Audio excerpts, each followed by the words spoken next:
Sport. We begin this broadcast by acknowledging the traditional custodians of the land on which this match will be played today and pay our respects to their elders past, present and emerging. We extend that respect to Aboriginal and Torres Strait Islander peoples listening.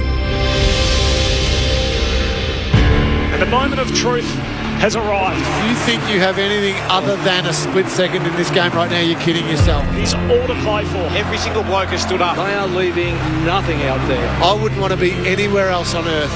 Welcome to ABC Sports coverage of the 2024 AFL Premiership season. From 55, side-bottom, launches, goal! The Crows Magpies are on top of the AFL world. They win a spellbinding game of footy.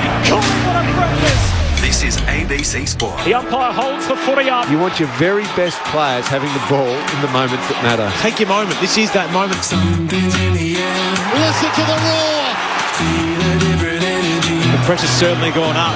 Feel it on your skin. Punches the air with the right hand. Feel the electricity. That's why we love football. Brilliant to watch. Stand by. The arms are outstretched as he pumps his chest out. Fill your lungs, fill your lungs. Are you ready for it? Wherever you are, do not move. We're going the full journey. 'Cause here it comes, here it comes. This is the 2024 AFL Premiership season. From outside 50, goes bang with everything he's got. Former bad boy looking to redeem himself with kicks like that. Something big is coming, something big is coming. One step nonchalant banana finish. Wow. Charlie Cameron snaps. Goal. Something big is coming. Hey Siri, play John Denver. AFL. From deep in the pocket. That is That is amazing. Fill your lungs, are you ready for it? This guy wants it at home on the biggest stage. And Gordon can finish from 35. Oh, Errol. It's there. Superb finish. What a hanger. He joins the party. Whacks through the goal. Oh, what a moment. Brilliant, wasn't it? There's nothing this man can't do. Rioli with some magic. The check side finish. He seizes the moment. Stolen. Snapped it over his shoulder. He's kicked an absolute ripper. Spins around and buries it. Lightning speed, Bobby Hill. He's Bobby Thrill. This is just football at its best. Weaves around an opponent and gets a brilliant goal. Gathers. Snaps. He'll bring the house down. Time to steady. And pull the trigger. Right foot drop punt is pure. We're not done yet. The 2024 AFL Premiership season on radio, Sport Digital, and take us with you on the ABC Listen app. Just look for the AFL button. Something big is coming, I know. Welcome to the Melbourne Cricket Ground as Richmond welcomes Sydney to town. The second leg of an Easter Sunday doubleheader. The 3-0 Swans up against the 0-3 Tigers. Sydney ended their MCG losing skid back in round one and they have kept on winning. While for Adamuze, they are winless under his short tenure in charge. They're hoping to collect that egg from their win column this afternoon. Happy Easter to all our Christian brothers and sisters out there who are celebrating today. My name's Corbin Middlemass. Alongside me to call the footy at the MCG is Matt Clinch, Luke Ball and Brett Delidio, our ABC Sport experts, and Lauren Borden is on the boundary. There is no late change. The subs for the Tigers, firstly, Sam Banks, the Tasmanian in his 9th game, and Corey Warner, the younger brother of Chad Warner, is going to start as the sub for the Sydney Swans. It is a little hazy. There's been some fires just on the outskirts of the metropolitan area, so 22 degrees at the moment after reaching a top of 24. As I said, Matt Clinch is here to call the footy. Hello, Clinchy. Hello, Corby. Good afternoon to you. Good afternoon to everyone. Happy Easter, and please stay safe if you're on the roads along this long weekend. A burn-off in the Mount Dandenong and Kinglade area. So thankfully no fires, but just doing all the right precautions. But look, we've seen Richmond on a couple of occasions, haven't we? And they've been pretty gallant against the Blues where they couldn't get the points. And Liam Baker last week in the third quarter tried to mount the fight back against Port Adelaide, but it feels like this is a completely different class battle this afternoon. And Sydney have been so impressive in their 3 wins over Melbourne, Collingwood and the Bombers. I'm a little bit fearful for Adamuze, still searching for his first win in his coaching tenure. And as you touched on, there's a lot of superstar firepower for the Sydney Swans, so a good chance for them to churn it up to the G. They only get to play at the MCG on 3 occasions, so this is their second. They play the Hawks in round 7, and then they've got a couple of Docklands, so good chance to showcase their talents on the home of footy. Luke Ball, the premiership winner, is with us again on ABC Sport. Hello, Bally. Hi, Corb. Yeah, cracking day at the G, isn't it? Yeah, it's an absolute beauty, and good call, Clinchy. I'm looking forward to seeing both these teams for the first time this year in person. The Swans so impressive, as you said, and coming off a great performance here against the reigning premiers a couple of weeks ago. So ground will certainly hold no fears and excite them. And in a sense, the ground suits them, the way they're playing this year. And on a day like today, really looking forward to watching them light it up with their skills and using this space of the MCG. And the Tigers under Adamuzze, we know the brand and the culture they built through that successful period. Like every successful period, usually follows some sort of down period or rebuild sort of period. So a lot of faces and names that I haven't seen a lot of today in a yellow and black jumper, but looking forward to watching them run around today as well. Jersey 11 premiership players sharing 25 medallions between them, so very different looking Richmond team from that dynasty that they had in the not too distant past. Speaking of Richmond champions, man who we've had to rip off the surf coast to bring him back to the city of Melbourne to be here, the two-time All-Australian Brett Delidio. Hello, Lids. Corby, boys, good to be here again. And just want to echo what everyone said. Happy Easter to all, but what a cracking day we've got for footy here. I'm excited for the boys that are getting to play on Easter Sunday, but I'm nervous for the Tigers and Tigers supporters out there. As Bally alluded to, there's just so much firepower out there for the Swans, and I'm excited to see them live for the first time because I've been calling for Isaac Heaney to explode onto the AFL scene for quite a while. Not that he hasn't. I mean, I'm not downplaying anything he's done, but geez, he's just lit up the first 3 rounds that he's played, and I'm keen to see him live as well as Warner and Gould, and I just love the way those two boys go about it as well. So in for a bit of a treat, hopefully not a massacre. The Tigers are transitioning their game style clearly under a new coach. Adamuzze comes in, but it's very different. And you look at their pressure rating, which was their lowest last week in the loss to Port Adelaide since 2015. So you have to go way back before this dominant era started. And they only laid 32 tackles, which is so unusual for the Richmond that we've come to know in previous years. Well, they're the ones that really championed the chaos ball, didn't they, through that period, Liz? And it just suited their team. It suited the players they had and the way they wanted to play, and was so successful for them. And with these younger players, and often with the new coach as well, you tend to want a bit more control of the game too. So yes, the pressure numbers down. A bit of that's to do with them actually just wanting to possess the ball a bit more and go a little bit slower. And part of that's protecting your back six a bit. Some new players back there. Yes, there's been some experience back there. They lose Grimes today. Broad comes back in. We know that Short's back there. Young's back in. So some inexperience. So a lot of that is down to wanting to protect your back six in a sense. And let's be honest, if the Swans get the amount of injuries that they've been having today, it's going to be a tough day out for them. So a lot of it's due to that, but we'll see on a day like today. And some of the inclusions, good to see Rioli back into the team. You do feel these though, like their gun players, the Tigers, are going to have to play well for them to be anywhere near hanging in today. So I'm looking at Shea Bolton. We're looking at Liam Baker, who we know. Taranto will do his thing. We know that. Short down back. And Curvis is going to have a real say through the middle of the ground. If they get done in the middle of the ground today, their back 6 or 7 is going to be in for a day. Yeah, tough day. Yeah, they are. But look, I think that'll be damning for Adamuzze and the coaching staff with that pressure rating that you were talking about, and the 32 tackles. That's not like that, because that's a want thing, isn't it? That's not an ability thing. That's just a want to put pressure on the ball and lay a tackle. But look, they're a young side. They're learning. They're trying to get the game style up and going, and it's going to be a real challenge for them today. It's been a poor week for the Swans off field. We usually talk about how professional they are as a club. The allegations of possession and the drug charges that were laid against 2 AFLW players surfaced after Tom Morris's report. If it wasn't for that, you'd think that it would have never been announced. Happened weeks ago, and in the end the league stepped in to slap them with a 2-game sanction. And then following that, we learnt one of the most bizarre stories in recent times, where Swan Sam Wicks has been told he won't play at any level this weekend. Didn't play in the VFL out the back or here at the AFL after rising tensions between he and other Swans teammates after, as this has been reported, inappropriate behaviour towards the ex-girlfriend of a teammate. Now, it was aired on a night out. The club investigated and found that the allegations were false, but removed him from the side anyway to take the heat out of the situation. So after all that, Sam Wicks isn't playing either at AFL or VFL level this weekend, which is just a bizarre set of events. As we welcome our audience throughout News Radio for the first time to the MCG, it is Easter Sunday footy. The Richmond Tigers up against the Sydney Swans. Corbin Middlemass alongside Matt Clinch, Luke Ball and Brett Delidio. Lauren Borden is with us on the boundary. The Swans are 3-0, trying to continue their winning ways up against the Tigers, who are 0-3. Sam Wicks won't be there. I just mentioned the story a short time ago for our broader audience. So he's been told by the club, despite some allegations that were proven to be false, according to a club investigation, he's been removed from the side to take the heat out of the situation.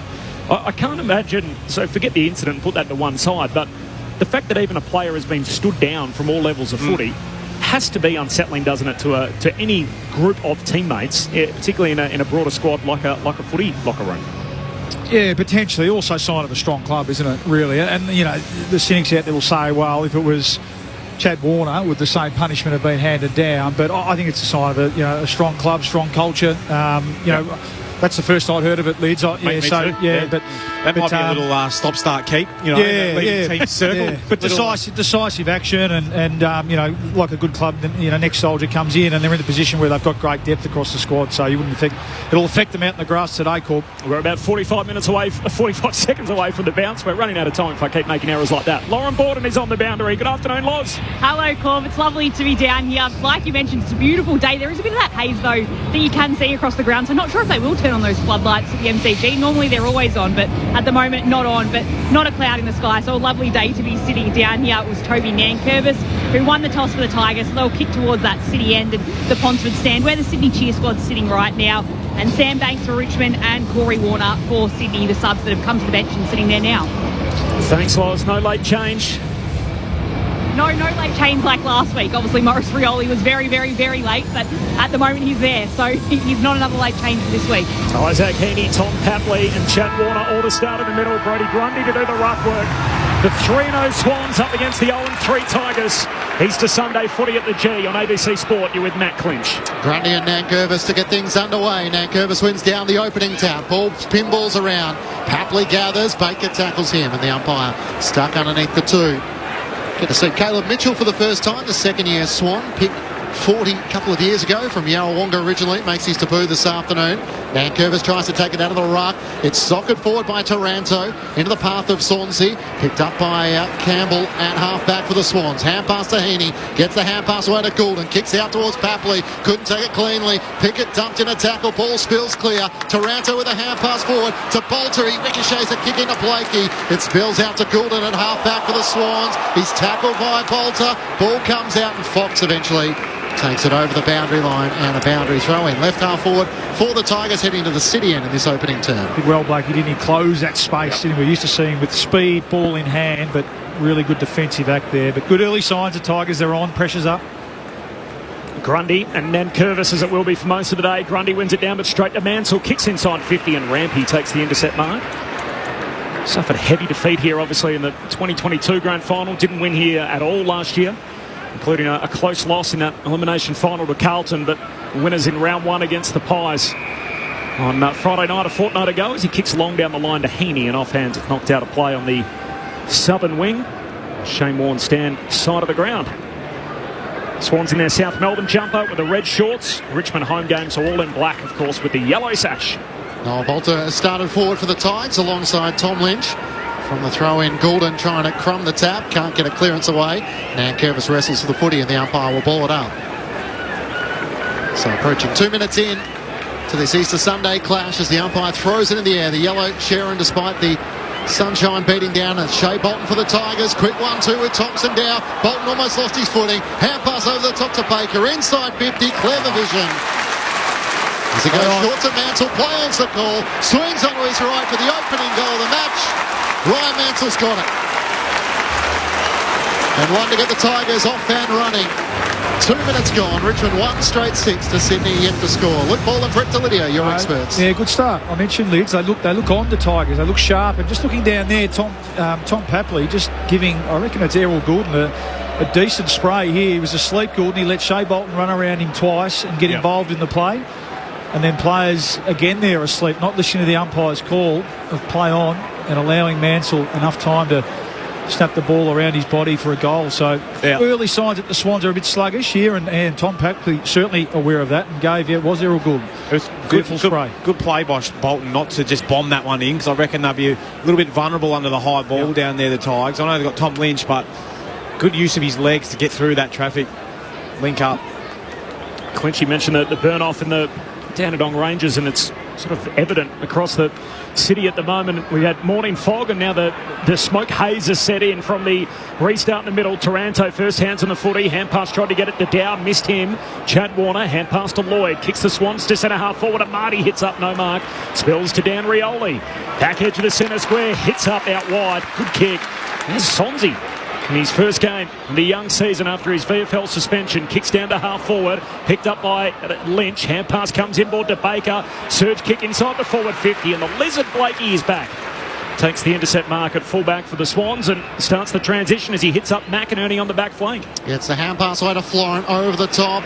At half back, Lloyd's hand pass missed McInerney, but a free kick for a push in the back. Lucky. Yeah, there was. Good undiscipline. Marlon Pickett was about to pinch it, so McInerney has it at right half back for the Swans. Looks into the middle of the ground. Heaney, what an electric start of the season he's had. And a laser-like pass that spots up Tom Papley. He can chip it over the top, and Goulden's kept running. Hayward came out on the lead. Both in the end dropped the mark and made a meal of it. A chance for Dan Rioli for the Tigers. Hand pass away to Baker. Kicks out to Sonzi. He marks it right half back, and Richmond under the Olympic standard out of defence. Short kick finds Bolton, who takes the mark in the blue boots, kicks down the wing, turns it over. Robot on the intercept mark for Sydney. They trap it in their front half. Hand pass to Chad Warner. He's going to go long to Amati. One out in the cage. Turns Miller inside out. Amati needs a kind bounce. Doesn't get it. He's tackled by Miller, and the ump says he was held without it. Yeah. Never really took possession. Bit stiff, wasn't he? Yeah. It was a desperate lunge, and in the end, Amati's fumble has won him a free kick here, so he gets away with one. Probably should have taken the mark. I think the sun's a bit of an issue there with the 4 o'clock start. Just hovering above the Ponsford stand, isn't a lot of players shielding their eyes, and Marty didn't take the sting off that one. Swans to the punt road end, top of the goal square, and Joel Amati starts the Sydney party. Scores level after 5 minutes, one straight 6 apiece. Easter Sunday footy on ABC Sport. Brett Delidio and Luke Ball. I think what we'll find here today, Paulie, and it's a bit similar to last week, that the Tigers are really good in and around the stoppage, and if the ball's in chaos, but if the Swans can get the game on their terms and really, bring the ball back into the middle of the ground, like we saw with that Heaney one, that's where they'll really struggle, because they're struggling to get set up defensively really quickly.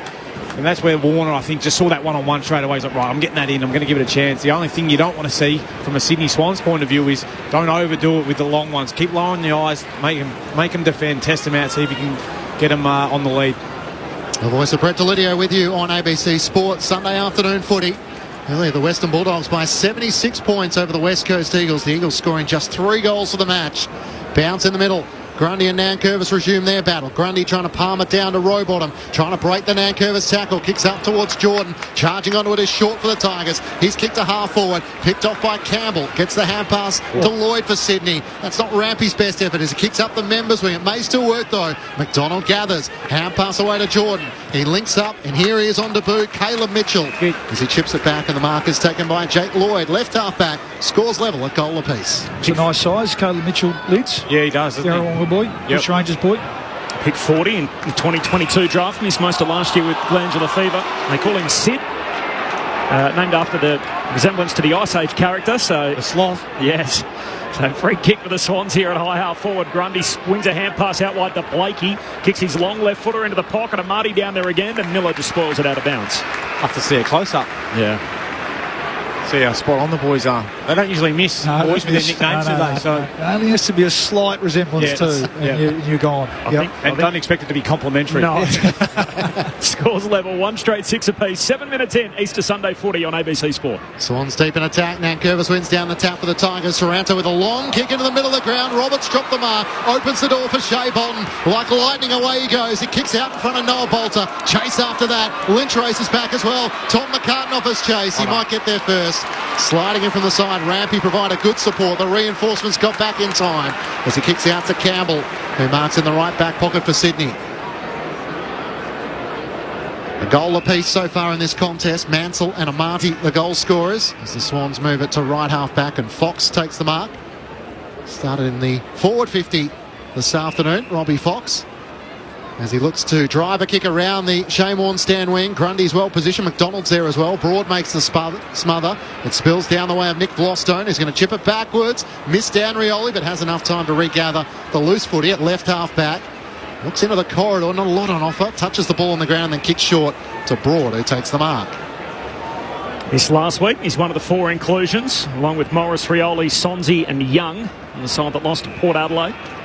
Reasonable outs too, by the way, so Tresize and Clark went out early, but Dustin Martin and Dylan Grimes both followed them out of the team. Unavailable through injury, so short kicking game for the Tigers. Taranto with the footy, defensive side of the wing. Scores level, 1 straight 6 apiece. 8.5 minutes travelled opening term.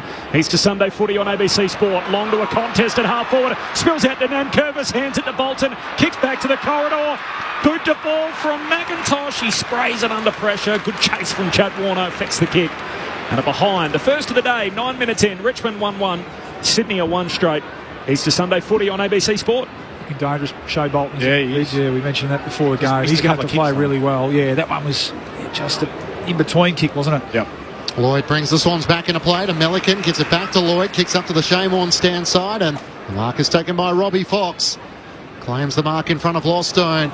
Kicks looking for McDonald. Good work by Broader, got a fingertip to it. Better work by Papley, who volleys it inside 50. Amati dropped the mark. Miller trying to knock it out. Charging through Papley once more. Gets a hand pass forward to Campbell. A push in the back. And it's going to be a Sydney free kick, and I assume this is Tom Papley's shot on goal. I mean, well done, Papley. He made the play, didn't he? He kicked it off the ground and chased it up and got front and centre to that Amati, dropping another one there. But yeah, get the grippo out to big Amati. Yeah, just a bit sloppy. You know, a letter of the law job, this one. Not a lot in it, but Young. Who was that? Tommy Brown. Tommy Brown. Just didn't need to do it. Executed the tackle. It's a bit over eager, wasn't he? Yep. Trying to stop him. Out to the right for Tom Papley. One of 3 Swans have kicked 6 goals so far for the season. A goal in every game. Papley looking to get the Swans flowing. He misses to the right-hand side. Having called out the physicality from the Bombers after last week's match. But it's enough to draw scores level at 1-1-7 apiece. They didn't like it, did they, Sydney? I know they ended up winning the game and prevailed, but weren't all that happy with the extra physicality as Vlostone kicks out to half-back and knocked back towards the boundary line. It's out of play, half-forward for the Swans. Which I'm not sure about the comments that Tom Papley makes as a result. So doesn't it suggest that if you're making comments about it, you can probably expect that that sort of treatment's going to continue? I agree. And they, you know, various times the Swans, they'd be the first to say that they've targeted other teams physically, and I think every team likes to be physical, don't they? So I think you just let that one go. From the boundary throw in, and Curvis tackle dispossessed. Spills the Tigers' way. Ross, hand pass back into dispute. Taranto clears the area. Campbell decides not to take possession. Knocks it away to Pickett. Gets it back. It's a hot footy. Tackled by Heaney. Ball comes out. Gordon, slick hands. Got it back to Heaney. Kicks inside the forward 50. Amati has 2 to beat. Hits the deck. Vlostone spoils. Amati gets a second look at it. Outside of the right boot. Snaps goal and misses the whole set. He did well outnumbered, but nothing to show for it. 1-1-7 apiece, 11 minutes in. Easter Sunday footy on ABC Sport. A thumbs up from Dan Rioli as he receives the footy from one of the Richmond cheer squad at the punt road end. Short into the pocket where the mark is taken by Ben Miller. Drives a long kick up to the wing. Lafau's in the marking contest against 2. It clears to the back. Florent trying to knock it out, can't do so. Here's a chance for the Tigers though. Mansell gathers, gets the hand pass away. Ross's kick isn't that sharp. Sliding in Tom McCartan, got it away to Heaney. Hand pass set Roberts a challenge, trying to spin out of the tackle from Morris Rioli. He locks the ball up at right half forward between the wing and half forward for the Tigers, with scores locked at 1-1-7 apiece through 12 minutes. From the ball up, and Curvis grabs it out of the ruck for the Tigs. Hand pass away to Taranto. Back onto his right side, kicks inside the forward 50. Lynch crashes the pack, no mark. And it spills out of bounds. Taranto started well. That's his 7th possession already. Well, we spoke about him and Bolton. Bolton started really well too. Getting a lot of latitude, hasn't he? No one really going too close to him. Back in their system. Tigers to the city end of the opening term. Forward 50 stoppage here from the boundary throw-in. Comes down to Roberts. Hand pass away to Gordon, and he can clear the defensive 50. Kicks up to the wing. Vlossone pretty happy to find the safety of the boundary line, and then last minute keeps it alive. Hand pass to Miller. Handball back to Broad. He's going to kick down to half forward. Morris Rioli's got to go, and Heaney's up in front of him. Takes the intercept mark at half back. It's 52. And Morris knocks it out of his hands. Speaking of started well, he just does look on, Isaac Heaney, at the moment. Really clean. This is possession number 5. It's McIntosh, by the way, knocked it out of his hands. Switches to the outer side of the MCG where Jake Lloyd takes the mark. He turns and looks inboard. McInerney marks.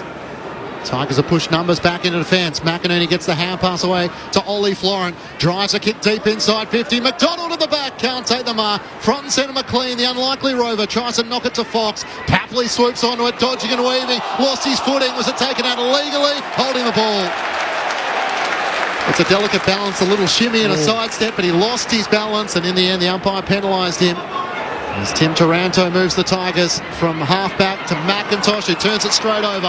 Heaney marks for Sydney. A hand pass to Roberts, the lefty, puts him back inside the forward arc, turns it over, and Miller, the intercept mark for the Tigers.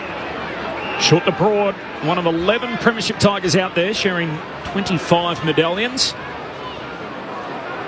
All of them, in fact, multiple-time premiership winners, except Noah Bolter, who played in 2020, but none of the previous two. The open start to the game, isn't it? It's not a lot of pressure, only 5 tackles to 3. Both teams having a lot of space to attack with. Short to Ross on the short kicks, and Ross now goes long down the wing looking for Lynch. McCartan flies in over the top, had a fair piece of it, no mark. Bolton extracts it, hand pass to Dow, tumbles a kick inside the forward 50, hitting up Campbell, slick hands away to Baker, hand pass to Pickett, he's 40 out, he shanks it, hit the fat part of the foot, he missed everything. Out on the full off the boot of Marlon Pickett. 1-1-7 apiece, scores level, 14 and a half minutes in. Easter Sunday footy on ABC Sport. Earlier today, the Bulldogs by 76 points. A match in which the Eagles kicked just 1 goal after quarter time. Looks like Lafau coming off here with the blood rule. I reckon he crashed into Isaac Heaney when he laid a tackle on him earlier. I saw Isaac stay down for a little while, so I reckon that's what that's from. But I reckon Marlon Pickett needed to try and snap that then. He had a bit more time. Yep. Do I need to check the footies, or is it the pressure from both sides early? In terms of the kicking, you don't reckon it's on? No, just a few unlikely there's been a few sort of errors. I think we're maybe just going for... that's the pressure of the modern game now, isn't it? That you have to really bullet those balls in because the sagging off of the defence is so good. 195 centimetres listed as Lafau. Yeah. Which is a brute of an athlete, isn't he? Former rugby league player on the development for the Melbourne Storm back in the day. As Lloyd short around the boundary line. He's looking for his weight, but of course we don't show that anymore. No, that's right. Roberts goes short, and Chad Warner marks with the fluorescent orange heavy boots. Are going to just be heavy. Just big. Yeah. Hard. Oh, not a great kick. A turnover as it looked for Tom McCartan. Shea Bolton gathers, bounces it towards goal, and makes the Sydney Swans pay. You can't do that with Shea Bolton working around. He only needs half a chance to make you pay. And the Tigers return to the lead by 6 points, 2-1-13 to the Swans 1-1-7. The Roberts kick across the defensive 50, looking for Tom McCartan, came undone, and the Tigers pounce. Yeah, that's exactly what I was talking about in terms of having to dart those balls. You give it too much airtime, and the defence is so good at reading the play that they'll sag off just enough to be able to come and intercept. Tim Taranto was that one in that case, but well done, Shea Bolton.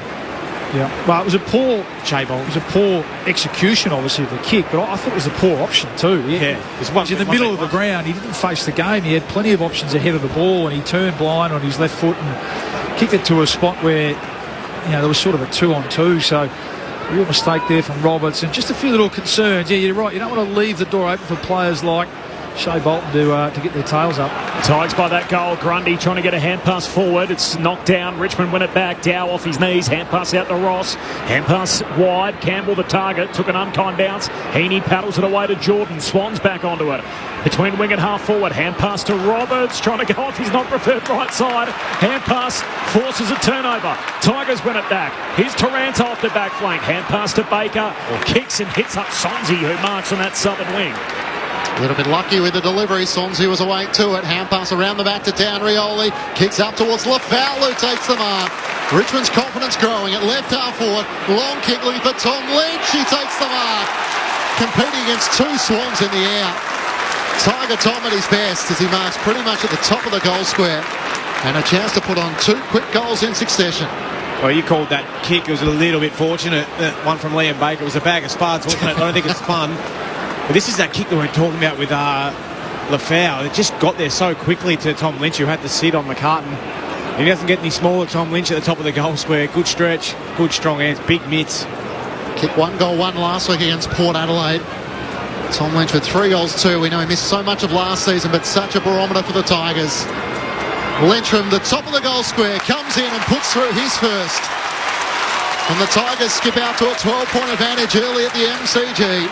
3-1-19 to Sydney 1-1-7. Brett Delidio and Luke Paul, your experts on ABC Sport. Yeah, lovely kick from Lafau, wasn't it? Just perfectly weighted to the advantage. But it was that score from turnover again, wasn't it? The Swans over-possessing the ball across half-forward here and turning the ball over. Well done, Richmond. We spoke about their pressure or lack of in the first 3 rounds. They've certainly dialed it up in the last couple of minutes and forced a turnover, and then were able to transition the ball really well to score.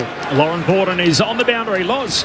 Well, just looking at Makelti Lafau, obviously he looks so much more at home than last week when he played his first game. Not bad to be able to play both of your first 2 games at the MCG, but that was probably the quickest I've ever seen a doctor patch up blood. It was just a little bit of white cream went straight in his face and back out there by the next centre bounce.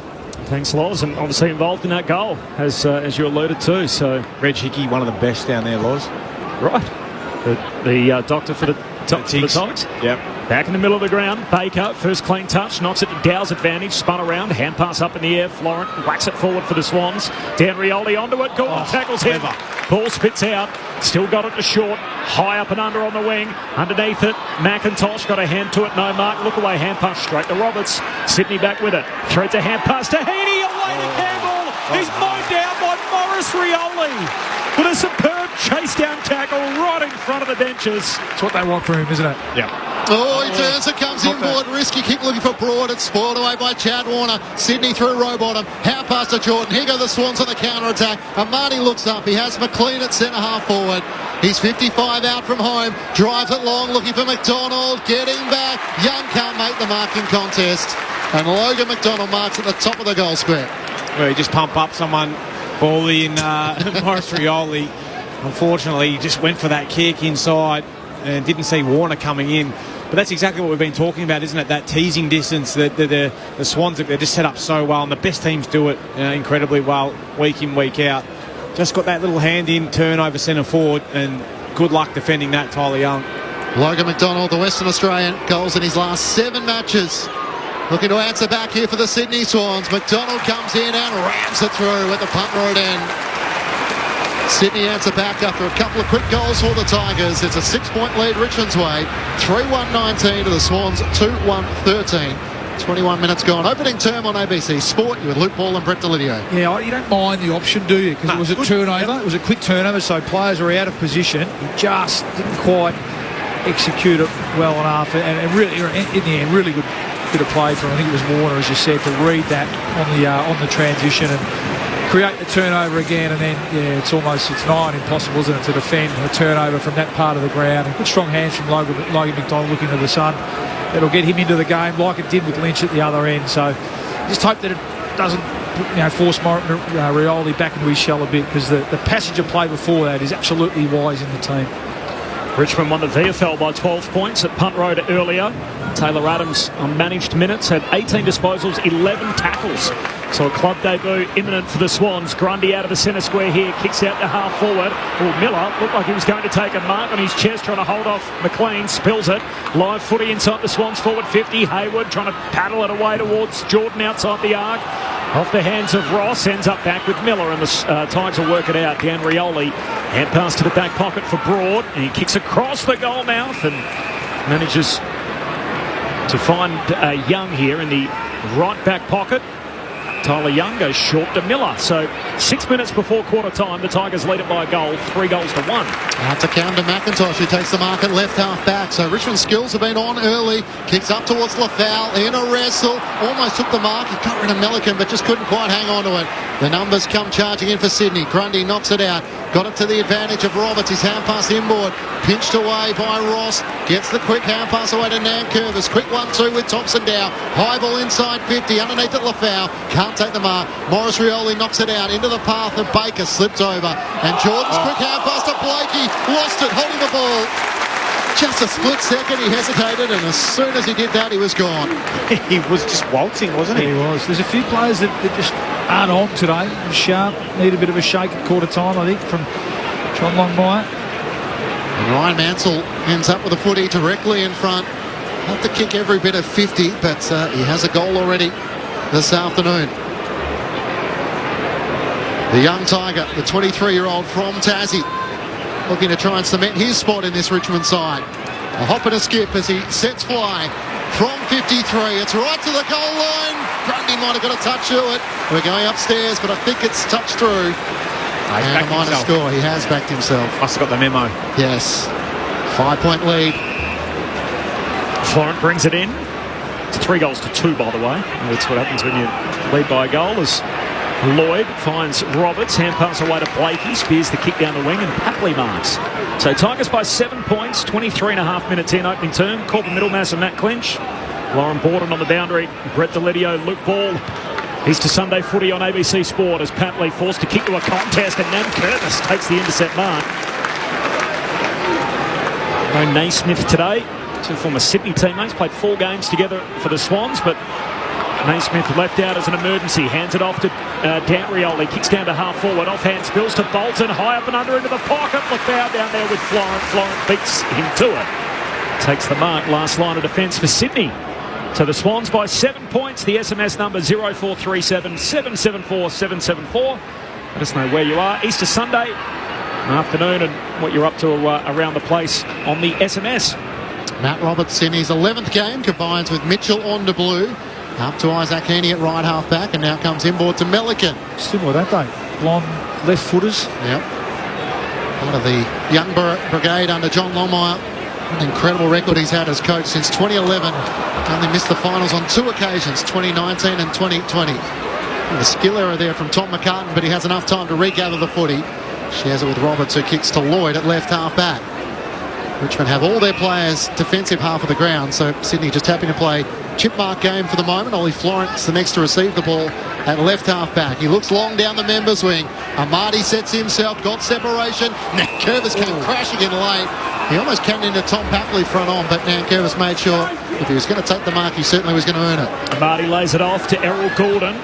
Kicks across the half-forward line, trying to get it to Heaney, doesn't quite. Sonzi breaks it up, Rowbottom cleans it up for Sydney. Hand pass to Melican, short kick to Heaney, trying to scoop up the mark. Can't do so, Broad giving chase. Heaney gets a second look, kicks inside the forward arc. McDonald the target, and the Tigers score it away. In the end, Young, hand pass, little fumble from Dow. He's fortunate he's going to get a free kick taken high. Front on by McLean, so Thompson Dow will get it in the defensive arc. 25.5 gone opening term. Richmond by 7. Easter Sunday footy on ABC Sport. Dow all the way back to the defensive goal square where Jayden Short takes the mark at the punt road end. Chips it over the top to Young, barely 15. Short was trying to skirt around the back to receive the hand pass. That's cut off. So turns and comes inboard. Spots up Dan Rioli. Set Dow a challenge. Rowbottom lays the tackle. Dow has to get a hand pass clear. Out in front of Marlon Pickett. He gathers. Look away hand pass. On the bounce to Mansell. He tries to kick inside 50. It didn't suit Bolter. Can he get after it? McCartan leads the foot race. Bolter slips in front. Can't get boot to ball. Charging into it. Lafau. Tries to jump over McCartan. Can he get a toe poke over the goal line? He can't. Trip. Umpire. Yeah, he's paid the trip. He has paid the trip. So McKelty Lafau with a chance to kick his first goal in AFL footy. He will be shooting from the goal line. Just strength, wasn't it? Yeah, he was out of position, but just strength. Kept his feet. McCartan went to ground. Man, it was on the goal line, surely. The umpire is putting him on an angle. No sense of fear. There is a couple of incredible athletic displays there. First by Noel Bolter, who did try to just hurdle over the top of an opponent, and then McKelty Lafau, who should have finished. Now he's finished on the tightest of angles in the right forward pocket. Experience here. Teammates should come and tell me, he needs to kick this ball 3 metres. He's gone back too far here. He's going the banana and drives it straight through the middle. Even better. What a great way to bring up your first goal in AFL footy. Kiwi-born, former rugby league player with the Melbourne Storm. Having moved to Australia in 2012, and here he is showing his tricks on the MCG. And the Tigers are up and about, 13-point leaders, 4-2-26 to Sydney, 2-1-13. 27 minutes gone, opening term. Yeah, well done, Mike Kelty. I reckon that's that's a huge sigh of relief for him.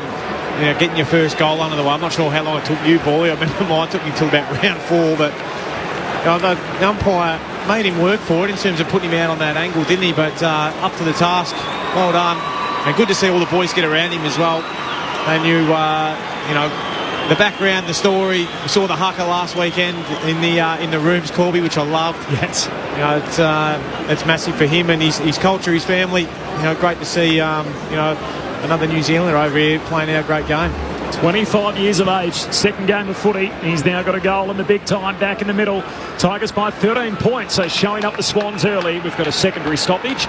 Andrew and Annette off the SMS, 3.5 weeks on the road from Whyalla in South Australia through the south coast of WA, just arrived in Kalgoorlie. Thank goodness for the ABC on the radio. We can pick it up in our travels. Nice to hear from you guys. Safe driving. Tigers going forward again. Centre half forward here for Richmond. Sonsie off his knees. Hand pass out to Taranto. Shoots one back into traffic. And Chad Warner up to the task. Intercepts for Sydney. A 1-2 with McCartan. Still inside the defensive arc. Warner looks straight at McIntosh and said, I'm happy to run past you as he kicks inside the centre square. McLean the target. Knocks it away. Back to McIntosh. Scrap for the footy. Umpire Nathan Williamson says, I'll have that. And a ball up. Left half forward for Richmond. About 60 out from their attacking goal. Left half forward. This is Easter Sunday footy on ABC Sport. Richmond by 13. Grundy wins down the tap for the Swans on half back to Warner. He kicks into the middle of the ground and the mark is taken by Marlon Pickett. Looks up inside 50. Sends it towards Tom Lynch on the lead. Blakey trying to get in from the side. Tom Lynch had enough of it. He's looking every bit as imposing, Tom Lynch, as he can inside the forward 50. He's hard against the boundary, 45 metres out from goal. Well, they're not breaking records with their tackling. They've had 17 already in the first quarter, which will be pleasing for Adam Musa. What I like is the way they've set up behind the ball here, and I reckon that's the addition of Broad and Young coming back into that team. They were inexperienced last week, but now with those guys pushing the other players up, there's just no easy free targets, which there was last week. No, Jack Revolt, of course, who was their leading goal scorer last season with 32, so a lot of it rests on the shoulders of Tom Lynch. With one already from 50, sets flight out to the right, and it won't come back. A minor score. Richmond by 14 points, right on the siren of quarter time. But an impressive start from the Tigers at the MCG, despite the personnel in which they're missing. As Corby mentioned, there's still a few of their premiership stars, Prestia, Martin, Grimes, Jack Graham, who will come back into this side. But the Tigers leading by 14 points at quarter time, 4-3-27 to the Sydney Swans, 2-1-13. The goal kickers for the Tigers, Lafau, Mansell, Lynch and Bolton. Meanwhile, for the Sydney Swans, McDonald and Amati. Earlier today, a 76-point win for the Western Bulldogs at Docklands. Too good for the West Coast Eagles. The Eagles kicked 2 goals in the first quarter. They didn't kick one at all in the second and third quarters, and then 1 goal in the last. So just 3 goals for the day for the West Coast Eagles. Another lopsided defeat. The SMS is 0437 774 774. Liz in Ballarat, afternoon team. Have a great call as usual. A big shout out to Phil Clark, ABC Nightlife, watching his beloved Swans from somewhere in the stands. So g'day Phil, hope you're enjoying the call and the game. Obviously Swannies down early. And Tom and Penella, hi team, do you have any theories as to why Richmond are always on the wrong end of the free kicks? Every single game it cost them dearly, in this game looks no different. From Tom. And what's the count? What's the free kick? You haven't noticed it early in this game. I know through that golden period. Early days with Dimmer was onto it. Yeah, it was all about playing on the edge, and until the point where we're giving away that many 50s that the bloke on the side had to go down to the bay at 5 a.m, which certainly didn't bode well with your teammates. My father-in-law is a mad Tiger supporter, would agree with that. He tells me every time I go to the Tigers game, we've got to play against 19. 6-5, the free kicks the way of the Tigers. Noticed it today. There we go. Richmond by 14 points. It is quarter time. Easter Sunday footy on ABC Sport. G'day, this is Becky Cole inviting you to join me each week for Saturday Night Country. For more than 30 years, we've been playing the best in Australian country music, as well as the overseas artists that you know and love. So whether it's the classic tunes that you grew up with, the best new releases, or the interviews of your favourite acts. You'll find it all on Saturday Night Country. Saturday Night Country. Hear it anytime on the ABC Listen app. This is ABC Sports coverage of the 2024 AFL season. Every match on the ABC Listen app. Look for the AFL button. Hand pass over the top to Baker. Inside 50, clever vision. As it goes short to Mansell, plans the call. Swings on his right for the opening goal of the match. Ryan Mansell's got it. Hand pass to Chad Warner. He's going to go long to Amati. One out the cage. Turns Miller inside out. Amati needs a kind bounce. Doesn't get it. He's tackled by Miller and the ump says he was held without it. Never really took the pitch there for them. Yeah.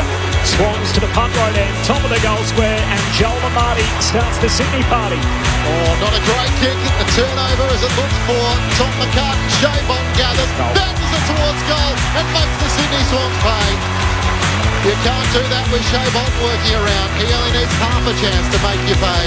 Bolter, can he get after it? McCartan leads the footways. Bolter slips in front. Can't get through to ball. Charging into the foul. Tries to jump over McCartan. Can he get a toe poke over the goal line? He can't. He has paid the trip. So McKelty Lafau with a chance to kick his first goal in AFL footy. He's going the banana and drives it straight through the middle. Even better. What a great way to bring up your first goal in AFL footy. The 2024 AFL Premiership season. On your radio. ABC Sport Digital. And on the ABC Listen app. Hot start from the Tigers, trying to get on the board for the first time under new coach Adam Uze. While for Sydney, if they win this afternoon, they will end round 3 on top of the AFL Premiership table. This is Easter Sunday footy on ABC Sport. Richmond by 14 points. Our ABC Sport experts, Luke Ball and Brett Delidio. Yeah, you're right, Corb. Hot start from the Tigers. And we spoke before the game about the things that they no doubt would have addressed during the week through Adam Uze. Their low tackle, their low pressure count. I mean, sometimes the tackle numbers can be a reflection of the game, but you know, under 40 is never a good sign. And what are we up to 17 for the first quarter? But we were just talking off air. I think a lot of them, it's been the pressure as well, forward of centre, that they forced turnovers, and it's resulted in direct shots at goal. And that's a really good sign. They're winning the contest, plus 11 contested ball against a Sydney side that pride themselves on that. And their good players are playing well. You look at the top of the stat sheet, but also the influence around, you know, Daniel Rioli's had 12, had an impact. Taranto doing what he does around the contest. He's very much, been terrific around the clearances and been one of the main reasons they've been on top around there. He's had 10. And Shea Bolton. Nankervis is certainly winning that battle as well against Brodie Grundy to this point. So if you were to draw it up as a Richmond fan heading into this one against one of the hot teams in the competition, terrific first quarter for the Tigers. And on the flip side, the Swans have just looked a bit off. We spoke about Blakey just in no man's land, no intensity coming out of the back 50, caught holding the ball. Gordon kicking it at 25%. Gordon a couple of times, letting players run past him defensively. Aren't they? Just overdoing it. They are. Bite off a little bit too much, but then getting caught into that, there's a heap of space in forward 50, we'll just bomb it. Well, Richmond preyed on that. They, if they continue to allow them to play that way, then, this game will slip. But I expect that Horse would have given a little tune up just then at quarter time, and we'll see a different Sydney side potentially in this second quarter. But tell you what, you have to be impressed if you're Adam Uze with the way the boys have responded off the back of last week. We've said to Adam Uze, Sydney will have 4 clearances in the first quarter and you'll have 10, 7 of which were stoppage clearances for the Tigers. They take that every day of the week. 100%. Yeah, 100%. 17 tackles, a good number too, which incidentally is probably about the number of chocolate eggs that Leeds is going to eat before the end of the game at the back of the box here. Not going to. Already have. Hasn't shared it. Chocolate egg count. We'll keep an eye on that too. Richmond by 14 points. Easter Sunday footy on ABC Sport. There's a free kick, the non-controlling umpire on the outskirts of the centre square said there's a hold there, and Isaac Heaney's getting a free kick. His jumper tugged by Tim Taranto. Used to play a couple of pretty big games in Sydney against one another, of course, with Taranto formerly with the Giants. Your former teammate Lids as Heaney kicks to centre half forward for Sydney. Hands to it from Warner. That's Chad. Can't take the mark. Spills down to Dan Rioli. Hand pass to Miller. Handball releases Pickett off the back flank. Jams it on the boot. He was dealt with after getting rid of it too. And it'll be a downfield free kick for Richmond. Tom Lynch takes it. He's away. Turns and kicks to a 2-on-1 inside 50. Blakey leading the chase there with Mansell. Mansell goes to ground. Blakey collects. He can kick out of the defensive arc. It's a dangerous one up to half back. Florent can't trap it. Taranto. Handball pass releases Baker to the punt road end. Kicks the first of the second term. Just a little faint look to hand pass and thought, nope, I'm going it alone.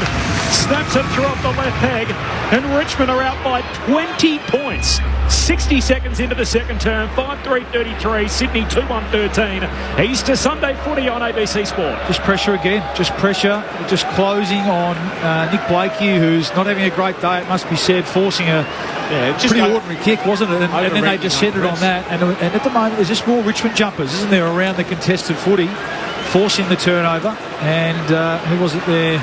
Yeah, good tackle and pressure. Big Tom Lynch there. Yeah, so good to see the big fella involved. Missed tackle from the Swans and a nice finish from Liam Baker. I'm not sure what Tom McCartan was doing as well out there on the wing. Just switching off. He got a play to the whistle. He just completely ran past the ball and allowed Tom Lynch to take the advantage from that kick down the field. The voice of Luke Ball with you on ABC Sport now. Curvis wins down the tap, but it's Rowbottom who gets the hand pass to Papley, to Grundy, under pressure, hand pass to Goulden, to Rowbottom, your problem. And Taranto's tackle was just over the shoulder. The intent from the Tigers. As the advantage is taken, Goulden receives the hand pass. Not a great kick for McInerney, who wanted a bit more height on the kick. And a good mark taken by Brown in the right back pocket, another of the young Tigers, as he looks up to the wing, kicks in the direction of Noah Bolter. He takes an impressive mark at full stretch. Hand pass to the run of Marlon Pickett. Under the Shane Warne stand, he kicks up towards half forward. Lynch lost his footing. It spills past Blakey, who couldn't take the mark. Little topo from Mansell inside 50. Taranto swoops onto it. Centering Kingley for Shea Bolton. He tries to fly over the top of Rowbottom, and Rowbottom kept his nerve and his composure and took the mark. He marks 15 metres out from his defensive goal. Chips it to the right back pocket where Goulden marks. Goulden goes short. And his pass to Fox, who... what's happened here? Tom Lynch was just trying to check Errol Goulden. He was right in front of the umpire as he ran past. And he just got him a little bit high. He's okay. Yeah. But Tom doesn't think he did get him high. He thinks Errol played for it a bit. It's going to be interesting because the stop penalty to the body is a fine. Anything to the face definitely gets looked at. I don't think it was quite enough in it, but just silly spot to do it, Tom. Just let them off the hook a bit here, the Swans. Yes, they're still going at it, jawing at each other as Errol Goulden holds his jaw. So downfield free kick. Rowbottom takes the mark for the McInerney kick inside the centre of the G. Kicks along to the top. The goal square. Heaney! What a leap over the front of the pack. Couldn't control it on the way down. Miller mops it up. Hand pass away to Dan Rioli. Slips over. He could be in trouble here. He's getting a free kick. In the back pocket. Gee, there's a bit in it. Well, this will actually probably suit the Swans a bit. Might wake them up a little bit. John Longmire wouldn't mind this. Well, he's given away 50 though. So free kick for Dan Rioli, then a melee ensued, and now Dan Rioli's going to be marched into the middle of the G. And is this the Richmond edge? Bringing a little bit with them. It's 5-2. The Tigers by 20 points, 4 minutes into the second term. Certainly not the toothless Tigers. There's Dan Rioli. He misses his target across half-back. Forstone races back to gather in front of Logan McDonald. Kicks to the outer side where the mark is taken by Young. Centre of the Shane Warne stand side. Kicks to Marlon Pickett. Just lost it in the sun for a moment. Blakey knocks it out. Here's a chance for the Swans as it's worked forward. Campbell gets the hand pass away. Sydney on the counter-attack. The kick inside 50. Papley's out number 2 on 1. He can't get a toe poke onto it. And Dan Rioli gathers for Richmond. Kicks it out to Vlostone. He marks it right half back. Richmond by 20 points. 5 minutes gone. Second quarter. 29-year-old Nick Vlostone against the boundary line. Southern side of the ground goes long down the wing. McCartan spoils. In the end, Richmond Sydney won it back. Grundy's hand pass broken up and takes Malikan coming off the defensive line. Hand pass to Lloyd. Gets it back from Lloyd. Kicks to the attacking edge of the centre square. Hayward picks up a half volley. Dumped in a heavy tackle. Ross Cording holding the ball. Tigers away and they go immediately. Then Curvis to Baker by hand. Threads it forward. Fumble from Mansell and Sydney back onto it. As Rowbottom hand pass away to McInerney. Back to Rowbottom. Through the middle of the MCG. Rowbottom kicks to Papley. It's over his head. Boston leaves his opponent. Cannons into Papley and gets around McDonald. What a great win for the ever-reliable 3-time premiership Tiger defender. The ball goes out of play in the right forward pocket for Sydney. He's finishing a lot of kicks at the moment, the Swans. Yeah. Can really break this game open, but a lot of balls just dropping at their teammates' feet. Toss back in. Sydney deep in attack. Grundy wins down the tap. through the legs of Campbell, who races after it. Heaney bumps him off it. Goulden with a quick hand pass to Papley, lost his footing. Hand pass to Grundy, 50 out. Links up with Goulden. Centering kick finds Florent. 55 metres out from goal at the city end. Ollie Florent looks up. Inside 50, pulls his kick. Blakey marks. Edge of the centre square. I'd imagine too far even for the Lizard, who veers out to his left. Sets fly. He might want to prove me wrong. As through it goes. There's a Lizard on the loose at the MCG. And Nick Blakey goes bang. What an answer for the Swans. As the Tigers leaders cut back to 14 points, a goal apiece to start this second quarter. Richmond 5-3-33 to Sydney 3-1-19. Now, Lids, Gator, your tape measure, how far was that? Well, he kicked it from around, what did he get it from just outside 50, right on the square. 54, I reckon. He's put it through comfortably. Yeah, it's on every bit of 56, 57, I reckon. It is downhill, though, that end. I reckon you're selling him short. He's inside the centre square. I reckon it's 60 plus. I've seen him go further, boys. The fence on the full. Downhill, isn't it? Beautiful strike, wasn't it? I'm not sure that kick across was meant for him. I think Ollie Florent was going for Lloyd, but the Lizards just bobbed up from behind a shrub, grabbed it, and then knocked it through from 60. Love that. If you're new to footy on the ABC, Brett Delidio is running with the theory that the city end of the ground is shorter, or at least the balls travel further downhill than they do to the punt road end. That's where the Tigers are attacking as Bolton gets the centre break, kicks to half forward. Morris Rioli, hand on it, follows up, crunched in the tackle, lost it. And then in the end, the pack forms behind him as Roberts is tackled with the footy.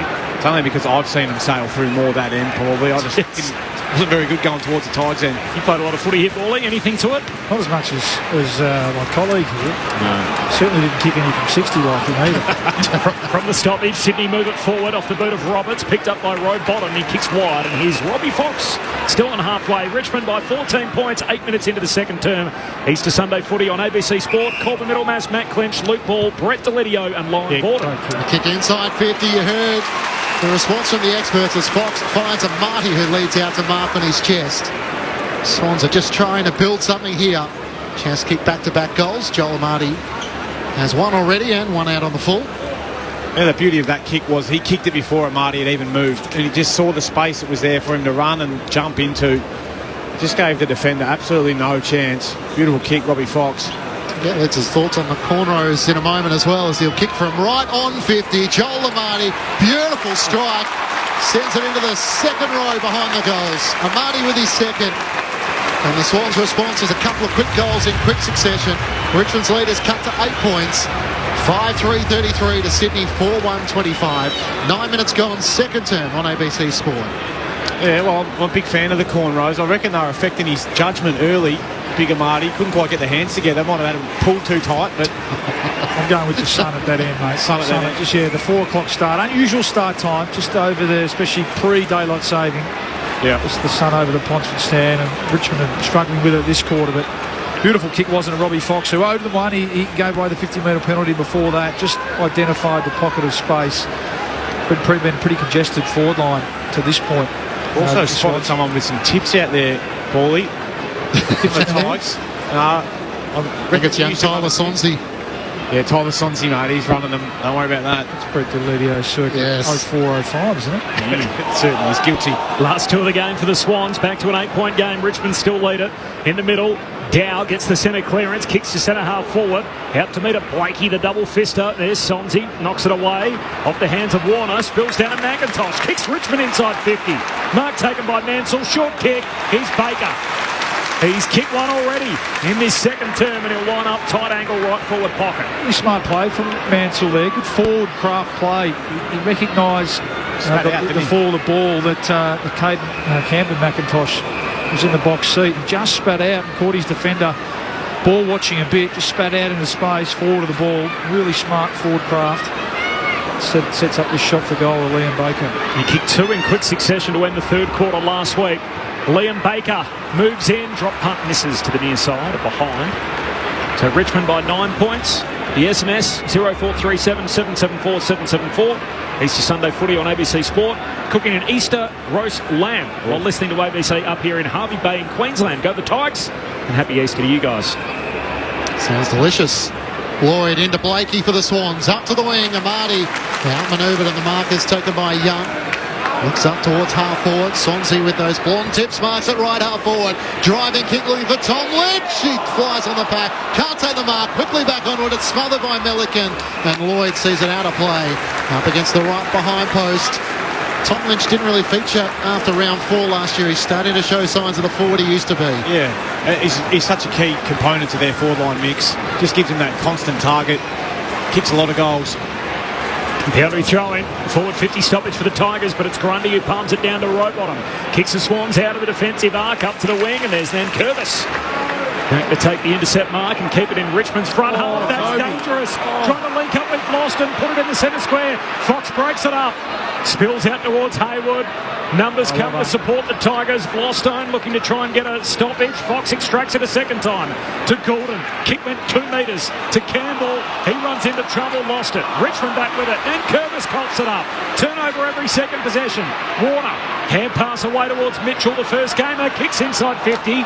Pickett leaves his man, knocks it away once, and then Bolton smacks it straight to Brown, who kicks in the middle of the G.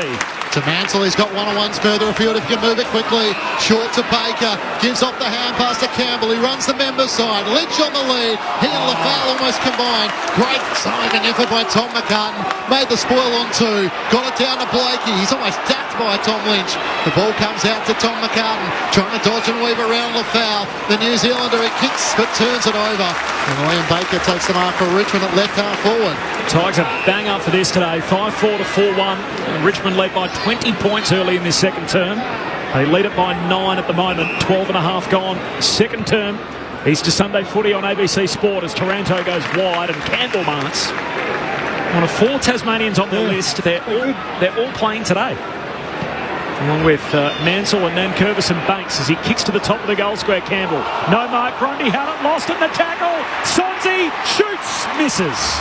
Just fades late out to the right and behind for Tyler Swansea. 5-5 to 4-1. Richmond by 10 points. 13 played in the second quarter. Earlier today, the Bulldogs by 76 made a mess of the West Coast Eagles. Lloyd into Rampy. Sends the Swans quickly up the outer wing. Mark is dropped by McDonald. So a late whistle, I think there is, for chopping of the arms. It will be a Sydney free kick. Centre wing under the Shane Warne stand. Swansea actually looks like a young Kane Pettifer running out there with the blonde tips in. Big forehead. Sorry, Pets. Brett Delidio with his correspondence. Cheerio to Kane Pettifer. So McDonald kicks up towards half forward. Grundy's there. A whistle before the ball arrived. A free kick, it's going the Swans' way.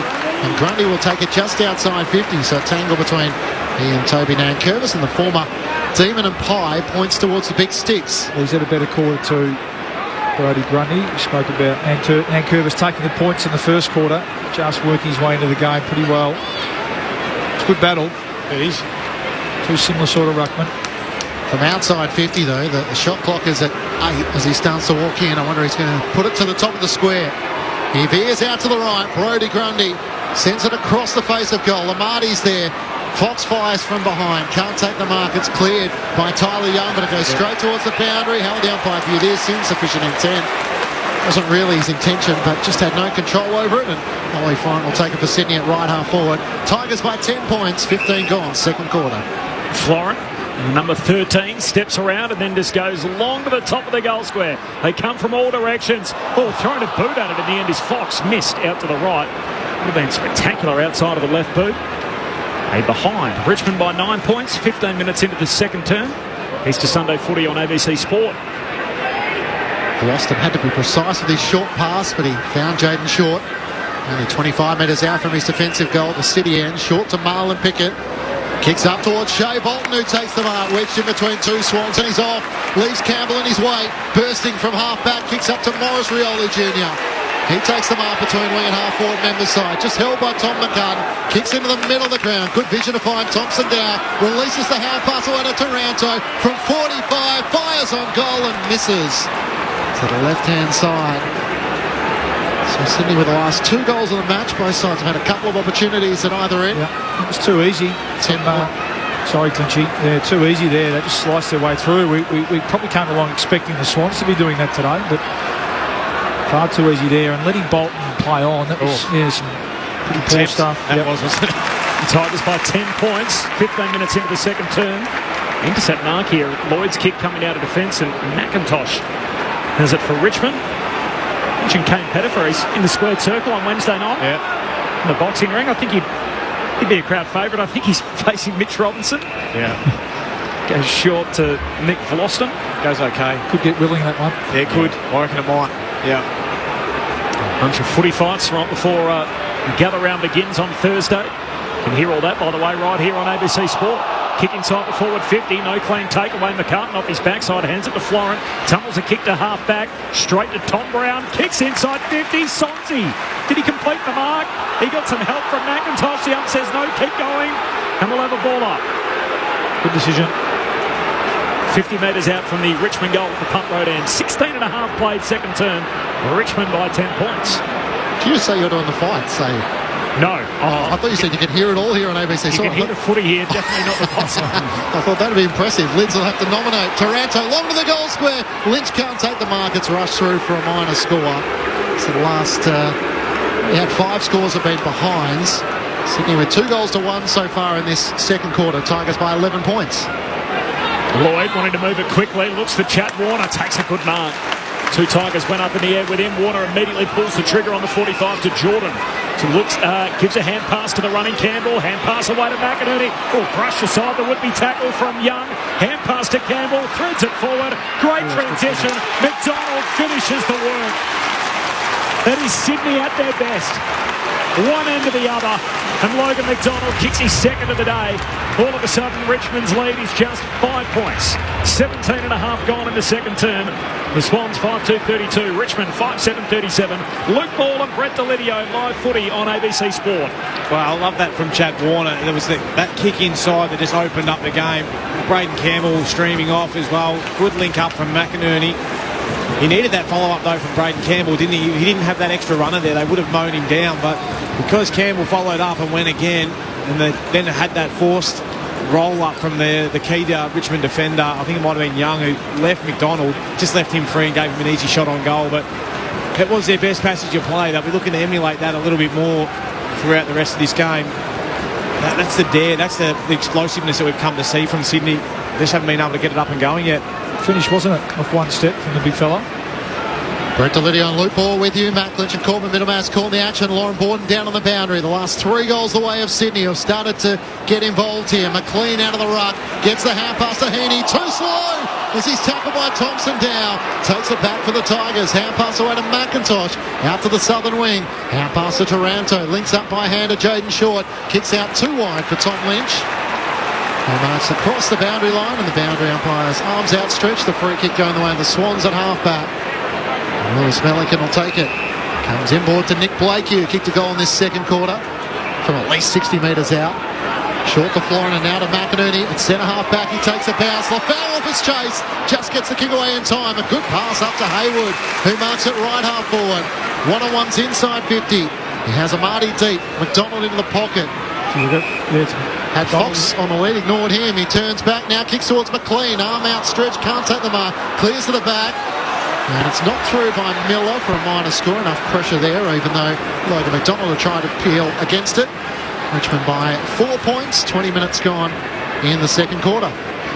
Since the Baker goal at the 2-minute mark of this second term, they both had 4 scoring shots. Richmond have kicked 3-1. Sorry, Sydney have kicked 3-1. Richmond have kicked 4 behinds. With the Swans kicking the last 3 goals of the game. The Tigers work it up to half-back from the kick-out. Broad, hand pass to LaFau. Broken up by Jordan. Spills to Broad. Sonsi backpedaling. The Brett Delidio hairdo as he just works Lloyd inside out. Sends it down to half-forward. Morris Rioli, the target, caught at the back. Rampy becomes tackler on Ross. Morris Rioli goes collects.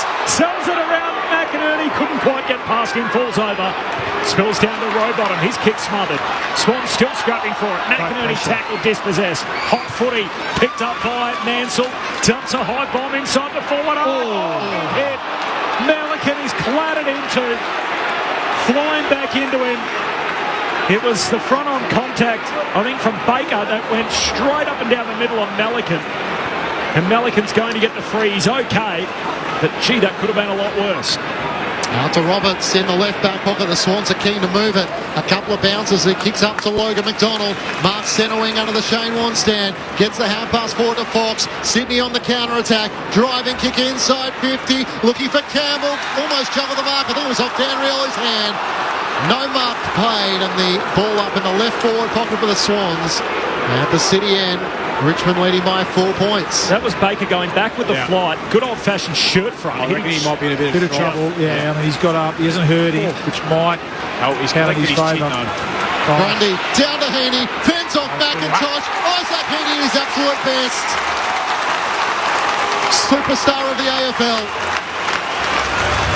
Doing it in the middle of the ground and now finishing with goals like that. And the Swans are back in front. The last 4 goals of the contest as Sydney leads 6-3-39 to Richmond 5-7-37. The Swans made 2 points. There wasn't a lot in it, but Isaac Heaney made the most of it. He was just on the move, wasn't he? He was the only one on the move. And 5 minutes to go in the quarter. And it's been a pretty willing quarter up back. Not a lot of stoppages. So players, by this stage are starting to look for half-time. Heaney there, just on the move through the stoppage. Everyone else was standing around watching. Grundy was involved. Nice little bit of body work and hit for advantage, and Heaney good enough to, as we see that again from Liam Baker. Yeah, look, I'll definitely have a look at it. Oh, yeah, he didn't get anywhere near the ball. The shoulder sort of whacks into the chin and the neck of Melican as Baker flew in the air running back with the flight and hit Melican right up and down the middle. He bounced up and took his kick. Yep. Quite get him high, so he might be okay, but you want to be pretty careful with acts like that these days. Swans with their nose in front for the first time. A 2-point lead for Sydney approaching half-time. Little kick across the ground, picked off by the Swans in McInerney. Got it to row bottom, hand pass to Heaney. He looks out wide and finds McLean, who marks right on the attacking 50. McLean looking to go in the McDonald direction, top of the goal square, a couple of one-on-one, spoiled away by Brown, and in the end finds the safety of the goal line. Just got there. Sydney by 3 points, time on second term. Lauren Borden on the boundary.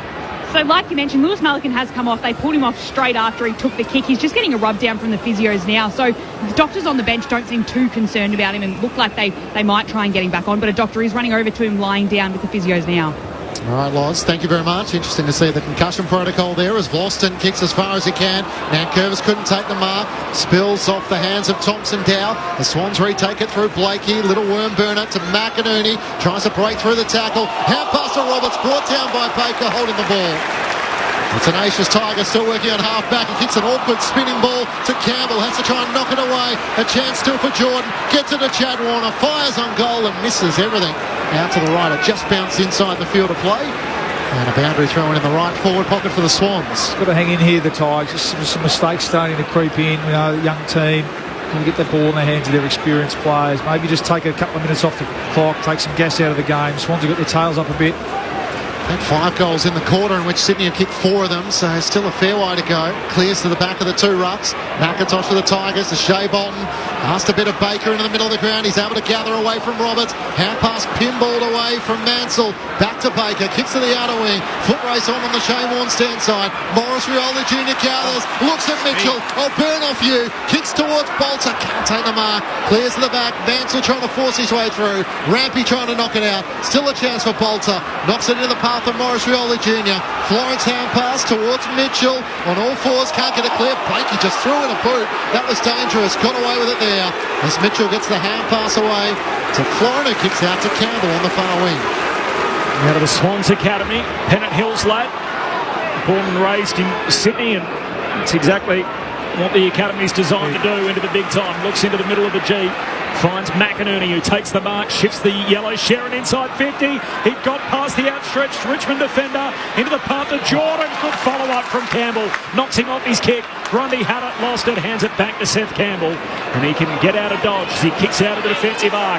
Lynch outnumbered, crashes the pack in the air, spills down to Chad Warner, goes darting away, kicks across the 50. Mitchell, the target, went over his head, and Bolton wins that race every day of the week. Short kick to Morris Rioli. With speed, unites with Cousin Dan. He's off and running. 2 bounces, burns off the lizard, kicks it deep inside 50. Lynch getting back, and in front of him though is Rampy to save the day. Knocks it through for a rush behind.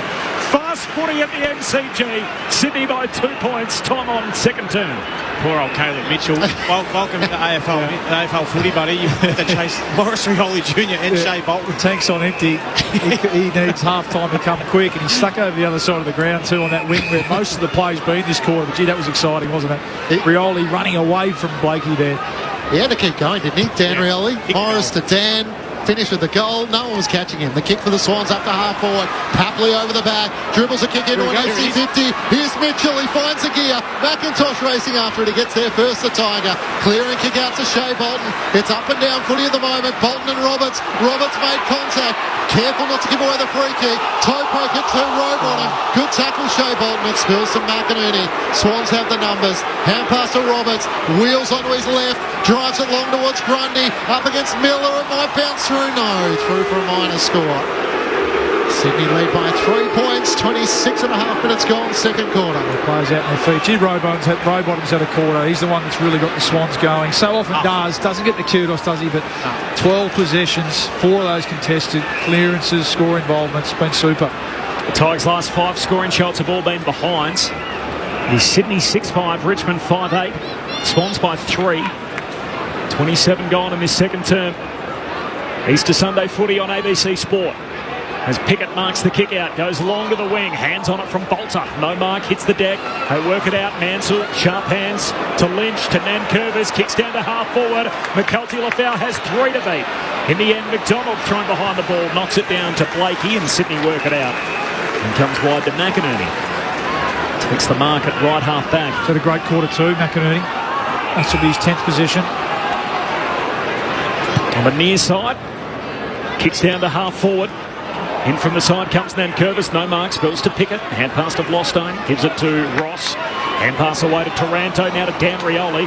Runs away from Warner, unorthodox bounce, tumbles a couple of times and then hooks a kick down to Baker, who takes the mark on the broadcast wing. It's Sydney by 3 points, approaching half-time.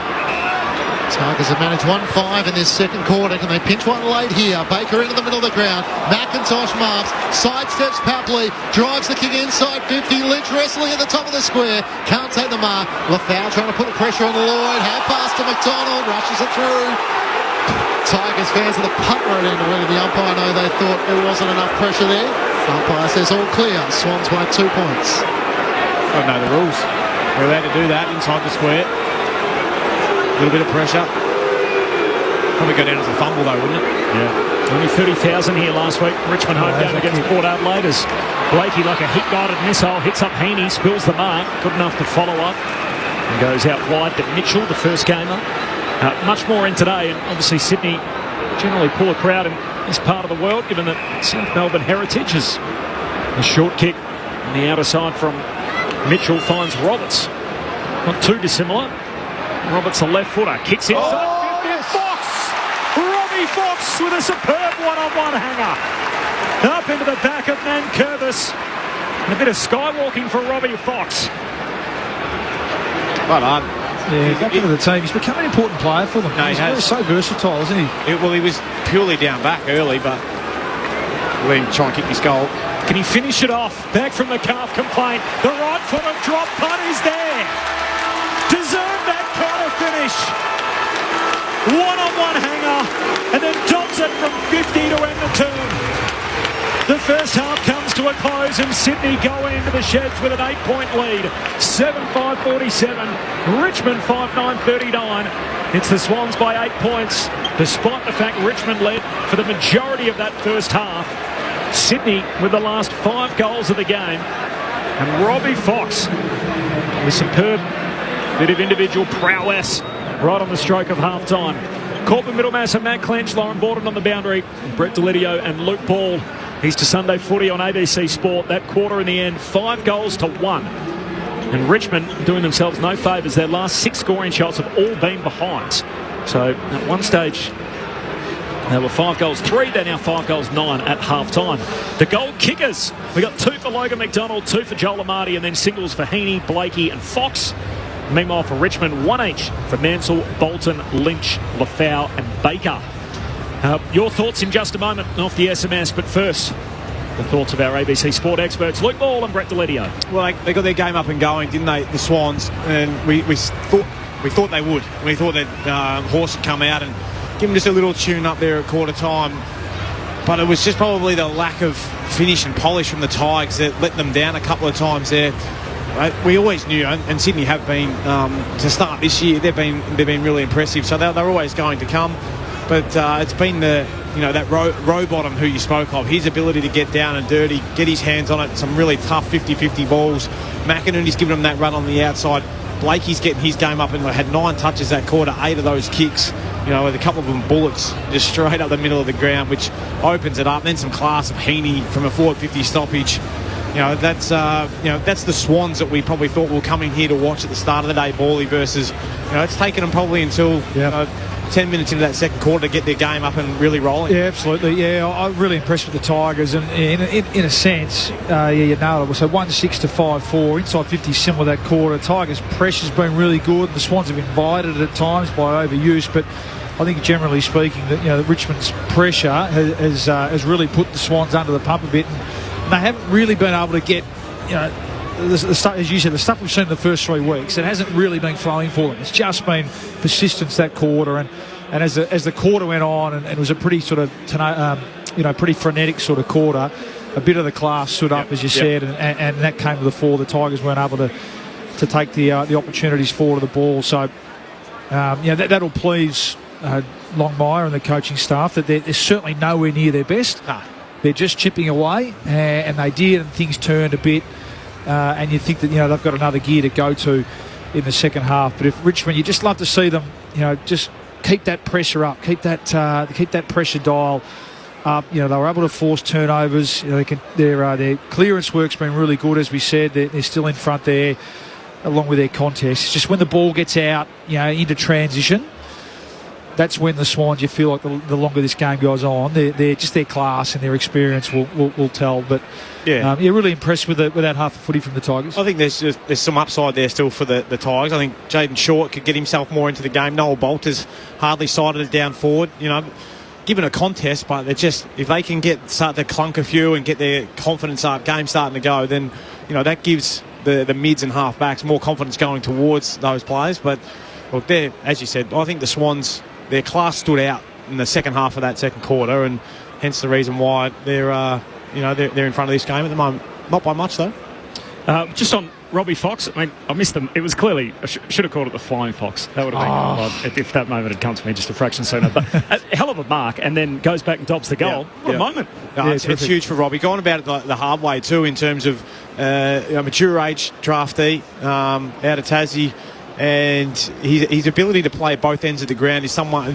You always see Horse bring him in straight away. As soon as he's ready, he's back in. Injury. Super fit, really. Yeah, he tries. He just tries. Gives everything. He was their second best player in that horror day against Geelong in the grand final 2 years ago. So, he's an important player for them as they push ahead towards getting back up there into that point end of the season this year. The Swans. Swans by 8 points at halftime. Just a taste off the SMS. Is there a suburb? You might have to help me out here, guys. Tom from Wheatchef. Never heard of it. Outside Dalesford. Hope that's right. Okay. Quincy, I was up there a couple of days ago. I was up at Trentham. It's a beautiful part of the world. Gents, chilling out at, let's say it's Wheatchef. Hope that's right. Reading ABC, gardening Australia. Listening to the game, watching the Dogs catch and dispatch European Wasps. Beer in hand, life is good. Thanks, Tom. Nice to hear from you. Stan from Victoria. G'day, boys. Shout out to the SA team who called the game last night. Great call and commentary. Kept me watching the game with the sound off on the telly. It's one way to do it. Thanks, Stan. Craig in Berwick in Victoria says, listening from Kyoto in Japan, loving the broadcast, and fingers crossed the Tigers' first 2024 win is on the cards today. Thanks, Craig. Nice to have your company from over there, and safe travels back home. Gents, as per distance travelled, a linear flat line is less than the same distance if the area is travelled is sloped, as the ball will be required to travel further. There is no advantage, but it sounds good kicking downhill. So that's from Tom in Wheelers Hill. I think that's got to do with which is the shorter end. Yep. Brett Delidio's theory. It's a little too complex for us, Lids. Yeah. Greg from Kyabram. Oh, this is a beauty, this one. Harley Reid's club Tongala was thrashed by, is it Nathalia? Nathalia yesterday. So what on to Tongala? But just read the rest of it, mate. Because I know who this bloke is too, and I'm coming for him. They need less of your inbox stuff, yep. They need less of your Brett in the commentary box and more of him playing for his new club, yes, Tongala. Yep. Hurry up, Lids, we need you, from Greg in Kyabram. Yeah, that's from... SOS. An SOS, yeah. I used to play cricket with this guy, and I've never seen a left-arm Chinaman spin it less. So get down to the nets, mate, and work on those. But keep sending the text, mate.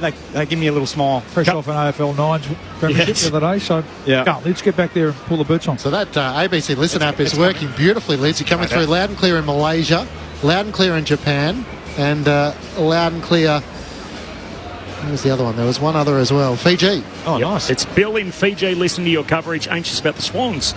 Appreciate your company, Bill. And just last one here, Frantic from Melbourne. Hi, team. Happy Easter. Enjoying the call. Enjoying all the calls over the Easter breaks. Always go for the underdogs when my side isn't playing, so go the Tigers. Appreciate that, Fran, off the SMS 0437 774 774. We've got a few chocky eggs in the box, which we're happy about. They're in danger. Second half action's not far away. It is an 8-point lead for the Swans at half time before the third quarter gets underway. Let's see what's happening in the ABC newsroom.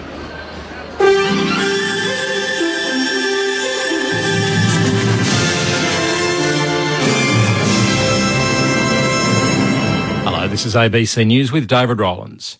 An Australian Defence Force member has been released from a health facility after sustaining non-life-threatening injuries in a blast on the Israeli-Lebanese border. Political reporter Georgia Roberts has more. Lebanon's state news agency is reporting an Israeli drone strike was behind the explosion, but the Israeli military denies it was responsible. The ADF member was on a routine United Nations patrol to monitor activity along the border when wounded in the blast. The member was then taken to a healthcare centre at a military base for treatment and later released. Defence says the ADF member was accompanied by 3 United Nations military observers and an interpreter. New South Wales police are asking the public for help to find a wanted man who was last seen at Gunning north of Canberra. Officers say 25-year-old Tyrone Greystone is wanted on outstanding arrest warrants for traffic and property offences. Police believe he may be in the Gunning area following a pursuit earlier today. They're urging residents in the area to lock their homes and cars. Prominent Victorian youth worker Les Twentyman has been remembered as a social justice warrior who turned around the lives of thousands of young people.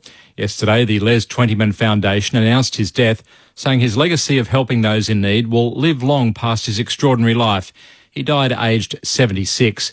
The Foundation's CEO, Paul Burke, says he was driven by improving the circumstances of young people in Melbourne's western suburbs. The passing of Les is the passing of the last of the great characters, the ones who called a spade, the ones who stood up for the disadvantaged, the ones who weren't afraid to ruffle feathers and weren't afraid to be provocative. Worshippers have been gathering across Sydney and other cities today to mark Easter Sunday. For many Christian faiths, except for Orthodox, today commemorates Jesus rising from the dead after being crucified on Good Friday. Ethan Ricks was at a mass in Cronulla. In Sydney South, Father James McCarthy's message to the hundreds of worshippers who gathered at St Aloysius Gonzaga Church was for them to treat Easter Sunday like it was grand final day for Jesus. In the heartland of the Cronulla Sharks, Father McCarthy said despite their local team not winning the premiership since 2016, he asked church attendees to celebrate every Easter as the premiership of Jesus' resurrection. Easter services are being held across Sydney today, while children are also scurrying around yards as part of their Easter egg hunts, including at Bexley North in Sydney South. Police in Ecuador have arrested a man believed to be involved in the mistaken identity killing of 5 tourists in a coastal town. A gang took 7 tourists from their hotel on Friday and later released 2 of them, including a child. However, the remaining 5 were found dead. The gang members apparently believe the tourists belonged to a rival group. Dairy farmers in Tasmania's north are having to euthanise their own animals with nowhere to process their bobby calves. Beck Pridham has the story. In December, animal activists released footage secretly obtained from inside Tasmanian quality meats at Cressy, which showed rough handling, incorrect stunning, and animals that appeared conscious at the time of their deaths. The federal government suspended TQM's licence to process bobby calves in the wake of the footage until new, appropriately sized equipment was installed. It's estimated as many as 50,000 unwanted bobby calves will be born in Tasmania this year, a big chunk of which will come in spring. Tas Farmers Chair Ian Saw says unless TQM can slaughter them, farmers will be left to euthanise their own animals, which many can't do. To sport, and Australian surfers have missed out on reaching the semi-finals at the Bells Beach Pro in Victoria. Defending champion Ethan Ewing was beaten in the men's quarterfinals by American Cole Hauschmund, while Morgan Sibilic lost to South African Matthew McGilvray. In the women's event, 18-year-old Ellie Harrison was beaten in her quarterfinals by world number 2 Joanne Defay. The wildcard Harrison told Fox Sports that she was thrilled to compete at Bells Beach. Surfing at my home, having all my family here, it's just the most incredible experience, and yeah, I'm very grateful for the opportunity, and hopefully I'll get more opportunities to be here, but very grateful. It was a good heat with Joanne. She's an amazing surfer.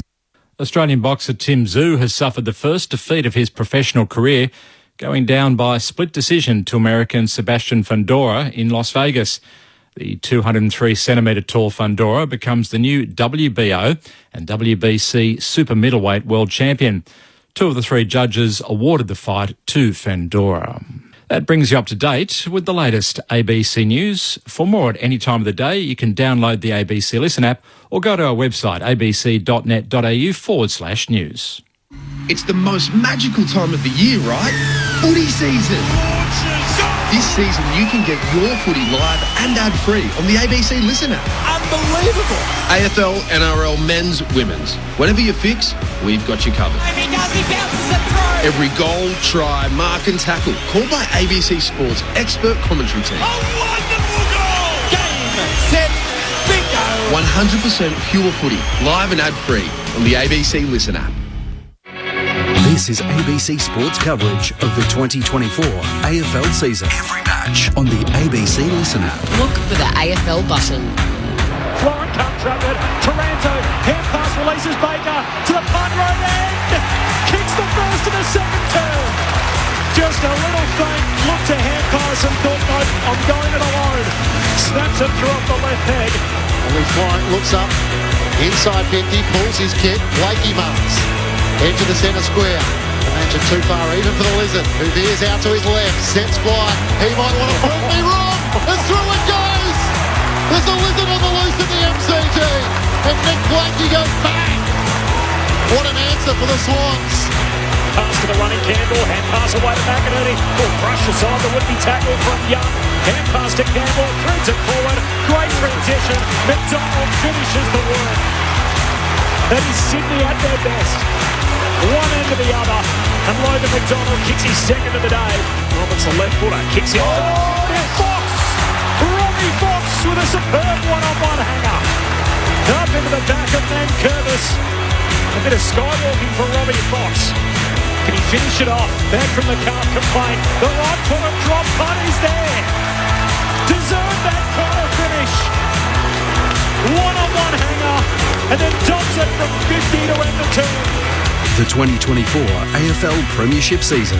On your radio. ABC Sport Digital. And on the ABC Listen app. Robbie Fox with a serious moment right on the stroke of half-time. Sydney kicking the last 5 goals in the game. They trailed by 20 points. They lead by 8 at the half. Corbin Middlemass and Matt Clinch calling the footy. Lauren Borden's on the boundary. Our ABC Sport experts Luke Ball and Brett Delidio. Your contributions off the SMS 0437 774 774. We've had more international correspondence than inquiries about Lid's service, that's for sure. Lid's what? Your service. Oh, they want me to come? No, more people saying they can hear you from other parts of the world than inquiring as to whether you're available to come for a kick. You are playing for Tongala, aren't you? Yep. How many games? We'll see. Oh. How much money? Love. My brother-in-law's a coach. Dad's sitting on the bench. My sister's playing netball there. My brother's going to come up and play. So it's a big family affair. Yeah. The whole family's on the ticket. The kids are going to run out. They'll be humped. Score check, Bally, from the basketball. The game. John Cain Arena, Game 5, the decider. Yes. Here we go. Around the grounds with Luke Ball. Around the grounds. Melbourne United 55. The Jack Jumpers 50.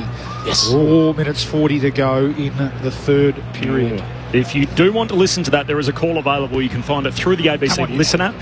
Go across to the ABC Hobart button on the Listen Live. Click on that and you'll be able to follow along with coverage of the game. Otherwise, stay with us and Bally's just going to do around the grounds at the end of each quarter. Mickey Malthouse was going for the Jack Jumpers last time last year. I said, what's that? He goes, my son lives over there now. I was like, okay. That's good enough reason then. Yeah. He's anti-stadium though, Mick. So it's a contentious issue down in Tasmania at the moment. There was a reasonably big bout in Las Vegas today. Tim Tszyu up against Sebastian Fundora for the unified 154-pound title, the junior middleweight division. Unfortunately for Tim Tszyu, he lost a split decision. So one judge gave it to him 8 rounds to 4. The other two judges gave it to Sebastian Fondora, 8 rounds to 4 and 7 rounds to 5. So didn't go the way of our man Tim Zhu. Suffered a cut on the top of his head at the end of the second round, changed the complexion of the fight. Fondora was also bleeding from the nose and mouth throughout, really, for the remaining 10 rounds of the fight. So bloody affair, as much as we've seen in a major prize fight for a long time. There is a rematch clause in the contract, so hopefully for Tim Zhu, he can bring the towering inferno, big Sebastian Fondora, down to Australia, and they can do the rematch for the unified belts in the junior middleweight division. Off the SMS, Matt in Forest Hill says, sitting in the pool on a glorious day in Melbourne. I don't follow either side, but absolutely loving the call on the ABC. Sounds like a good way to do it, Lids. Yep, absolutely does. Yeah. Sounds like Andrew Moore. He doesn't mind that. Our main NRL caller, does he? Spend an afternoon in the pool. Hi, been swimming, listening from Halls Gap in Victoria. Go the Swannies from Baz and Solly. G'day, guys. Appreciate your contribution. From Gwenda and Jordan, listening on the ABC app from... Yeah, spell that one out. a place near Dalesford as well. You want to have a go, Lids? Wingabora. I think that might be as close as we get. But g'day to Gwenda and Jordan. Appreciate your contribution. From Craig, go the Cats. ABC Listen App loud and clear in Chengdu in China. G'day, Craig. Nice to have you with us. From Brett in Ray Riverland in South Australia. It's from Ray in Riverland in South Australia. Says, good calling, Brett. I'm talking to you, Brett the Lidio. Thanks to all the callers today. Another unbiased call. I don't like some calling that shows who they support and who they want to win. There's not any broadcasters like that, is there? Not on the ABC. Not at all. Matt from Albany, which is about 5 hours south of Perth. Fellas, on my vent run/walk post the Eagles, not feeling any better. Could end up somewhere near... I swear people are putting names at these suburbs in just to absolutely throw me at this point. Widjimulta. Thank you. At this point, looking for answers. Can you give me something to look forward to? Sydney next week? Yes. Yay, anything will do. So thanks, Matt. We'll keep listening. We'll let you know how the Swans go. The SMS number is 0437 774 774. It's half-time here, and the lead is 8 points. So, 3 goals, 12 for the West Coast Eagles today. They lose by 76 points against the Western Bulldogs. Tim English got the 3 votes in the ABC Football of the Year. Good. Oscar Allen's still out for another 4 to 5 weeks. That's been the big blow. Because he has been the one, isn't he, shining light over the last 18 months. So that was the killer blow, that one. It sort of looks like it's going to be a pretty long season for him again, doesn't it, Lids? So yeah. The question is going to be Adam Simpson, who still has a year to run in his contract next year.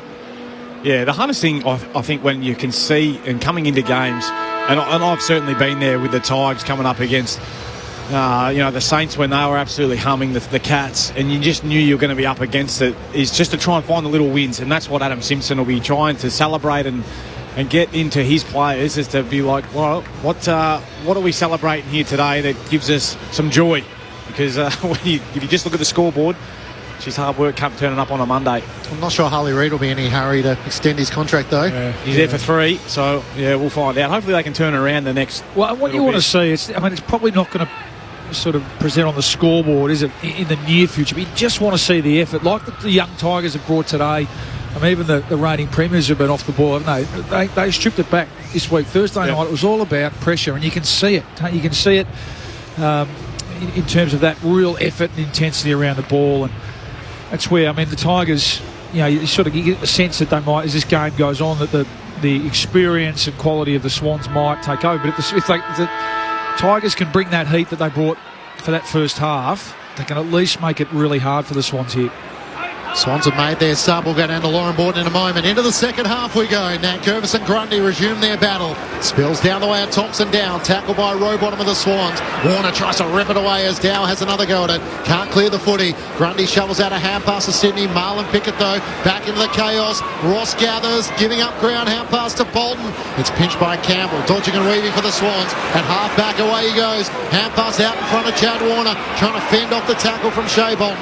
Gets the hand pass away to Campbell. Through the middle of the MCG. Kicks out looking for Heaney. Over the shoulder or a hold against Jaden Short. He's trying to get it over the back to Logan McDonald, who was racing towards goal. But Isaac Heaney just read it so well and wins a free kick. Well done, Braden Campbell. Yeah, wasn't it good? He just opened that game up there from half back. His ability to sense that everyone had sort of dropped and the sea sort of parted, didn't they, Bally? His ability to come through the middle of the ground And then that follow-up again just to give Warner, I think it was, the out. Good delivery inside to Heaney. Isaac Heaney averaging 29 disposals to start the season. He's up to 13 today. Has a goal already. Heaney for his second, and the first of the second half. It takes under 90 seconds. And Isaac Heaney extends the Sydney Swans lead to 14 points with his second. 8-5-53 to the Tigers 5-9-39. The Swans pick up where they left off. The last 6 goals of the match so far. Let's head down to Lauren Borden on the boundary. It is a big out at half-time for the Swans. So Dane Rampy's out with hamstring soreness. So he's come out of the game. Most experienced Swan on the field has had to come out of the game at half-time, which means Corey Warner's coming as a sub for the Swans. Yeah, and they got to Braden Campbell as well. You just feel like this is the year for him. Top 10 pick, wasn't he? Academy boy, high raps. He came in with Errol Gordon, so he watched his mate last year elevate himself to superstar status. Can he replicate that this year? We know he's great with ball in hand. Beautiful kick. He's always going to be able to do that, but more passages of play like that will really please the Swans fans. Another smooth mover, beautiful left footer, Braden Campbell. Sydney going forward again out of the middle. This is Patley, kicks to the hot spot at centre half forward. No mark, Young reaching for it. The ball comes out the back door though. Here's Miller, first one there for Richmond. Sweeps a hand pass out to the back flank. Picked up by Pickett. He's got it, but he's going in reverse. He's going to have to kick it from one back pocket to the opposite flank. Made it tough for McIntosh. No mark. Spills down to Corey Warner. Shoots goalward, but misses to the far side. First touch of the day for the sub. It's a score involvement, but it's a behind with his own boot. Sydney by 15 points. They trailed by 20.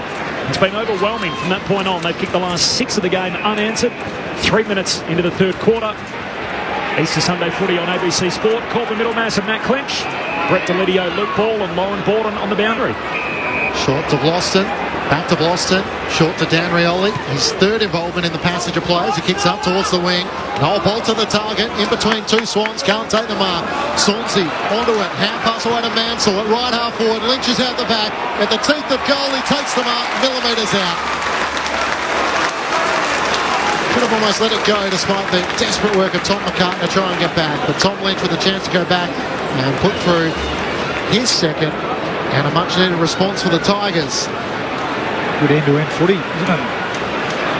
So their first goal since the 1 minute mark of the second quarter. Tom Lynch from the goal line comes in, puts through his second into the second tier.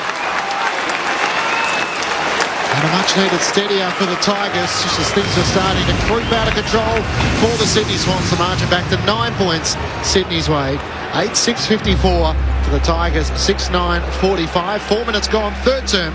You're with Luke Ball and Brett Delidio on ABC Sport. Well, sometimes it's not about the possessions you have, but the contest you can create. And I think that's Noah Bolter to a tee here. Just crash that pack enough to get it over and allow Swansea to get onto it. Sharp little hands from him, and Mansell probably within his rights almost to run through 50 and have a shot on goal, but Lynch right there on the goal line. It's a good start for the Tigers. Three-quarter time across the railway at John Cain Arena, and it is Melbourne United by 5. Okay.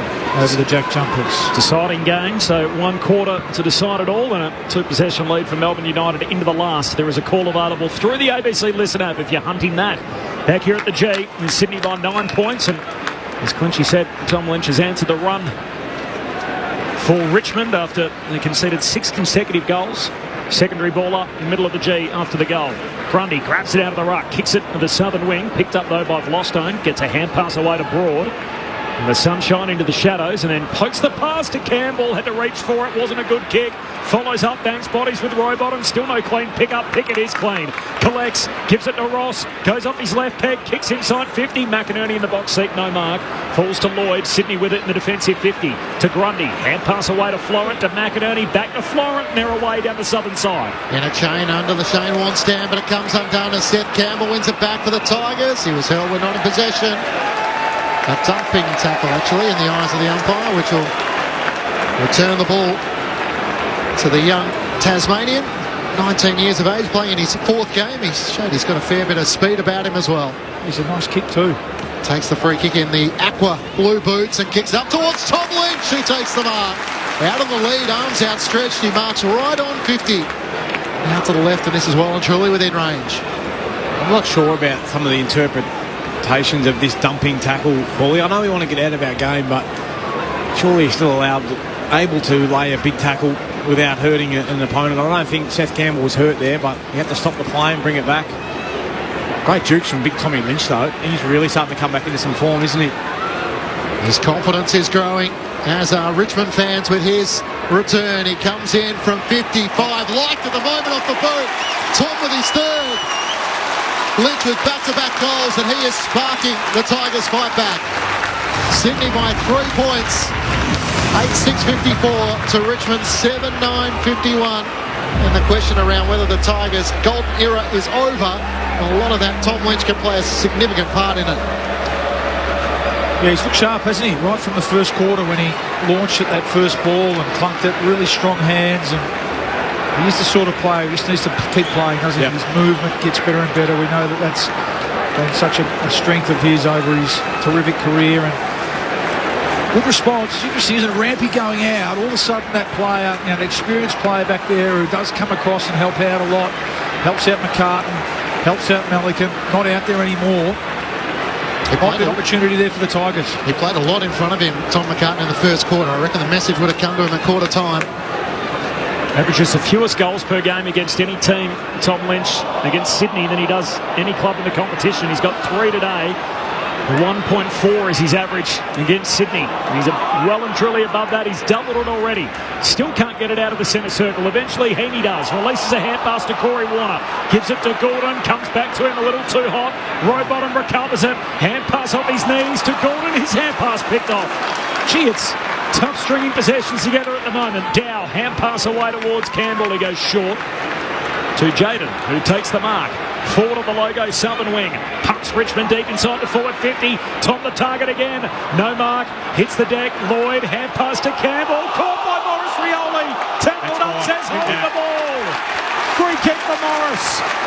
And he'll have a shot from 25 out, virtually dead in front. Yeah, you take on the tackle at your own peril there inside defensive 50. When you get the hands free, like he did, it just makes it really hard for the umpire not to ping you with a great tackle. And then when the second person comes in and really locks you up, it makes it damn hard to get rid of that football. He's trying to claim that he got a little fist on it. I'm not sure, Braden.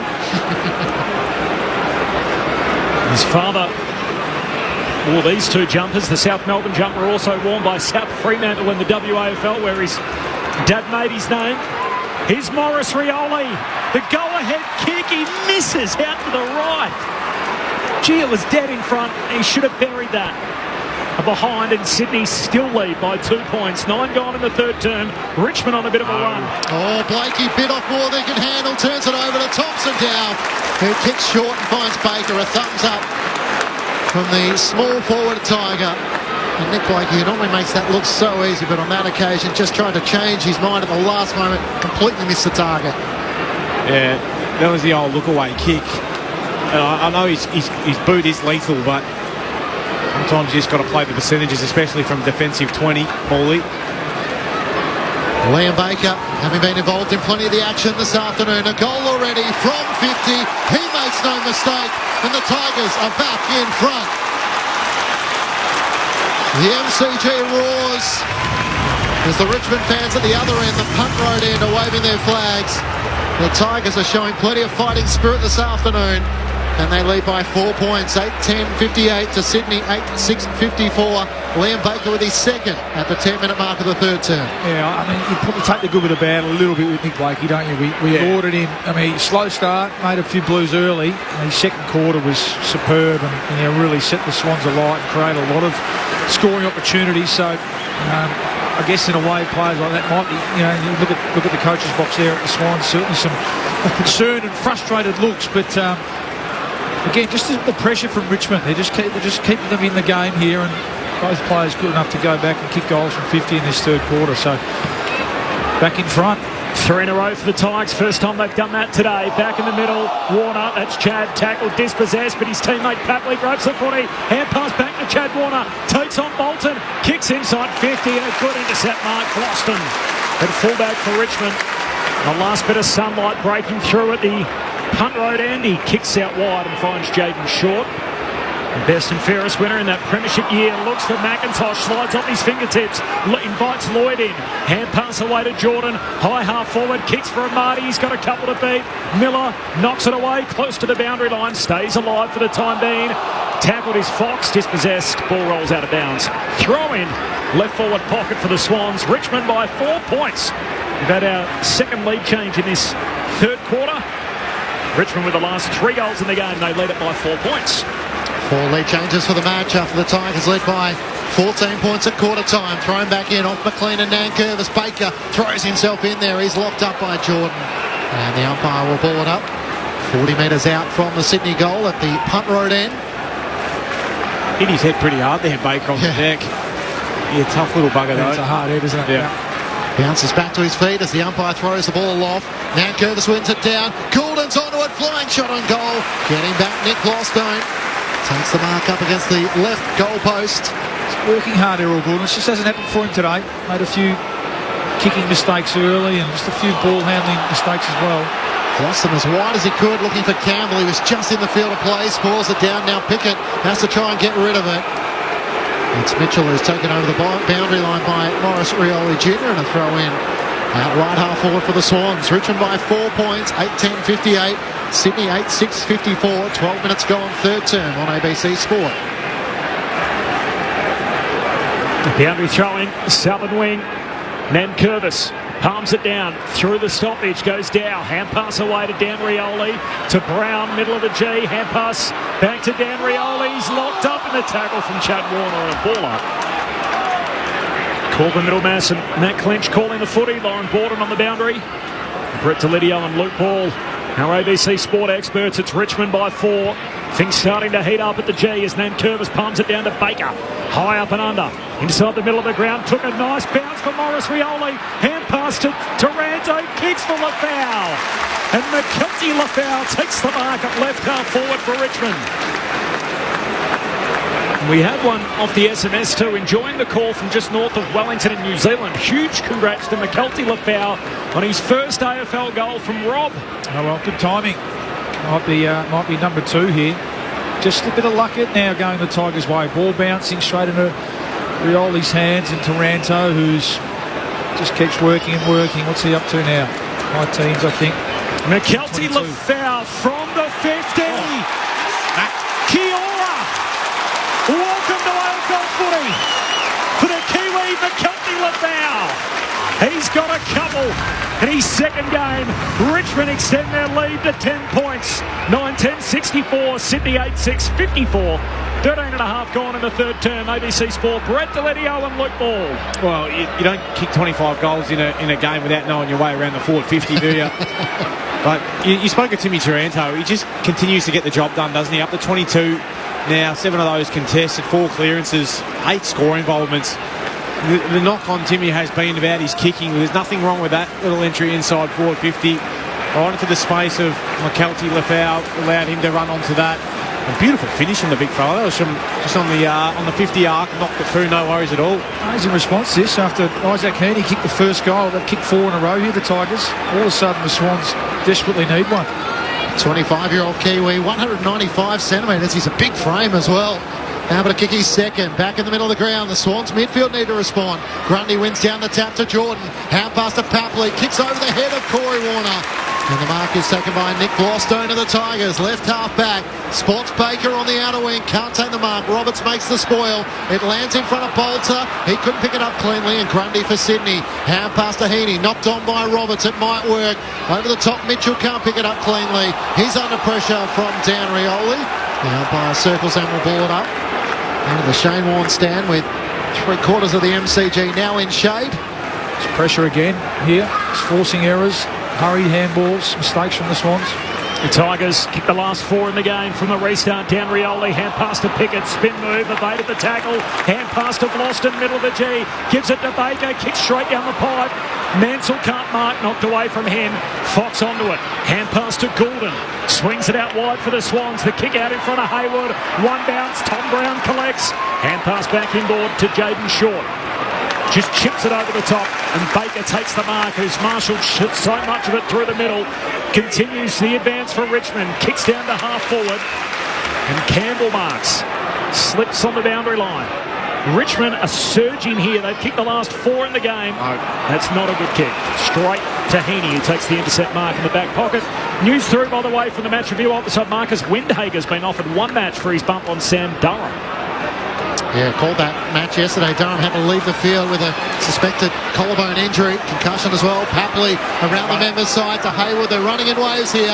Hand pass to Fox. Inboard back to Papley. Has Corey Warner. Misses him. Goes to goal. It lands in front. Trickling towards goal. Oh, Warner trying to throw a boot in and cannon into the left goal post. A minor score for the Swans. He almost did himself some damage there. And in the end, Tom Papley maybe caught in 2 minds. Richmond by 9 points. Jeez, they made a meal of that today. Real meal. Scores are level. John Cain Arena. In fact, United back up by 2. 5 minutes to go in the last quarter. Cork. Oh, even got it on the box in the on the TV here in the last 5 minutes. In our box. I'm happy with that. You'll have to talk us through it, Bally. So you can follow both things. Luke Ball with one eye on the footy, one eye on the game across town. Richmond by 9 points, and they're pulling away from the Swans here. They try down the southern side. Collected on the hop by Morris Rioli. Looks inboard. And Jack Ross takes the mark for Richmond.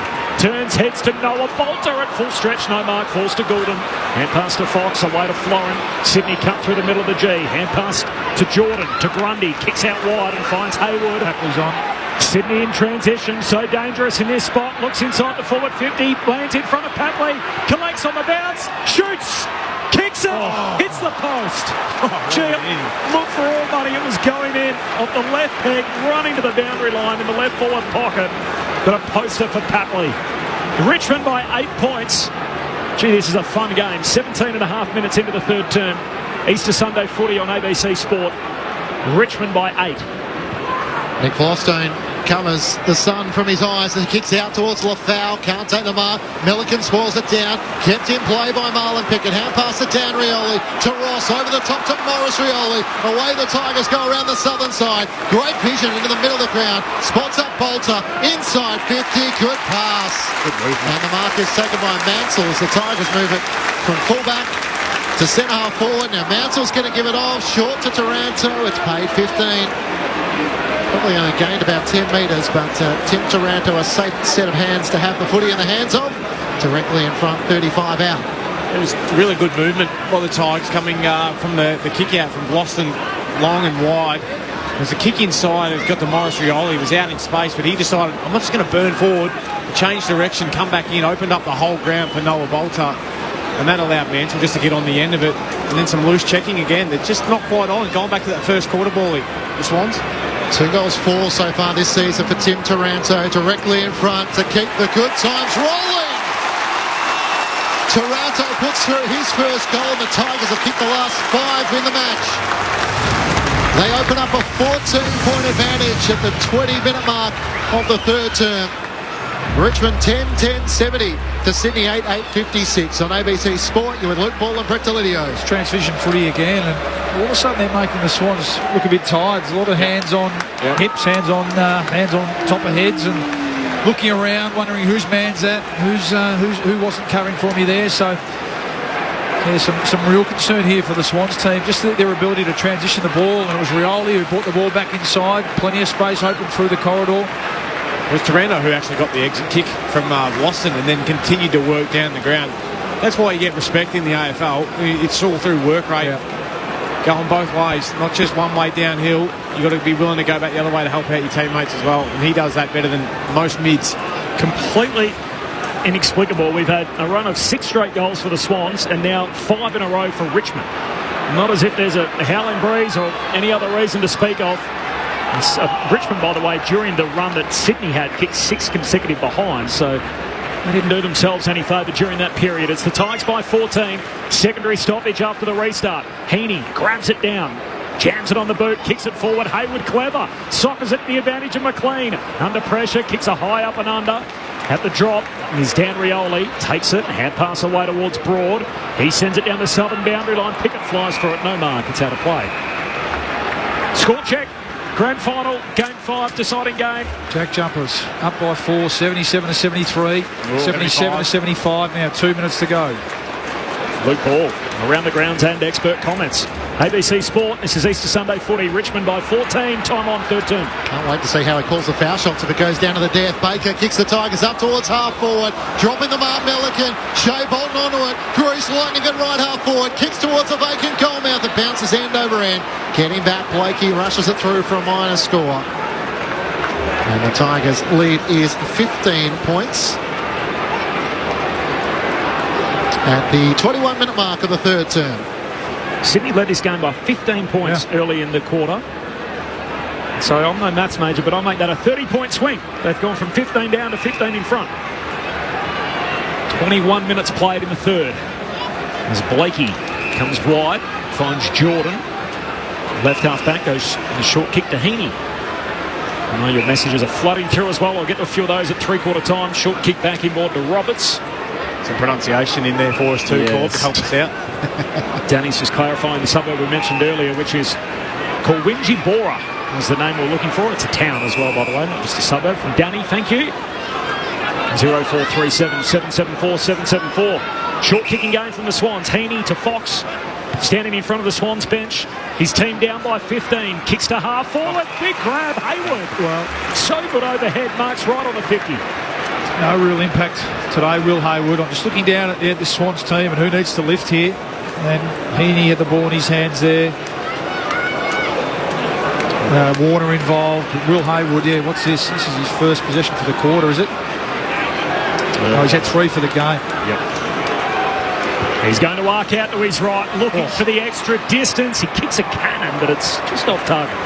This is out to the right and behind. So Richmond by 14 points. Tigs have kicked the last 5 goals in the game. Corbin Middlemass and Matt Clinch. Lauren Borden on the boundary. Brett Delidio, loop ball. Your call team Easter Sunday footy on ABC Sport. Dan Rioli looking for options to bring Richmond back into play. Thought about going short down the middle. Then he darts out to the right back pocket. Kicks long up towards Noah Bolter. Grundy turned his back to the contest. Got involved in the middle, spoiled it down. Now tries to follow up for the loose footy. Bounces off Chad Warner. Hayward trying to volley it forward. Chad Warner, great work. Found a way out where there wasn't one. One way then the other. Swings onto his right. A driving kick inside 50. Hayden McLean got rid of his opponent but dropped the mark. Dan Rioli knocks it out to Young. Hand pass to Broad. Here go the Tigers through Marlon Pickett at half back. Pickett a little untidy. Clean bowls a couple. Middle of the G. Lloyd comes out to meet it. Hand pass. Winning behind Roberts. Dow's got it. Hand pass to centre half forward for Richmond. Finds Bolton.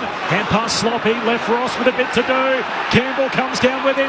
Ross off the deck. Paddles it out. Sonzi links up with Bolton. He slips as he went to shoot goalward. The ball trickles away. Campbell cleans it up. Defensive goal square. Swings his left footer out to half-back. Grundy awkwardly flying over the pack. Off the deck though, Fox picks it up. Hand pass back inboard to Florent. Comes wide to Hayward.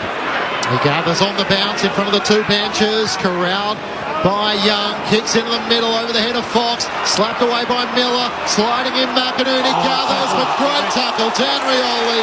Watch the hips and... as Shakira says, they didn't lie. He locked the ball up and wins a free kick. Centre wing on the members' side. Give the first one. Those old school rules don't usually die, do they, Paulie? First option's always your best.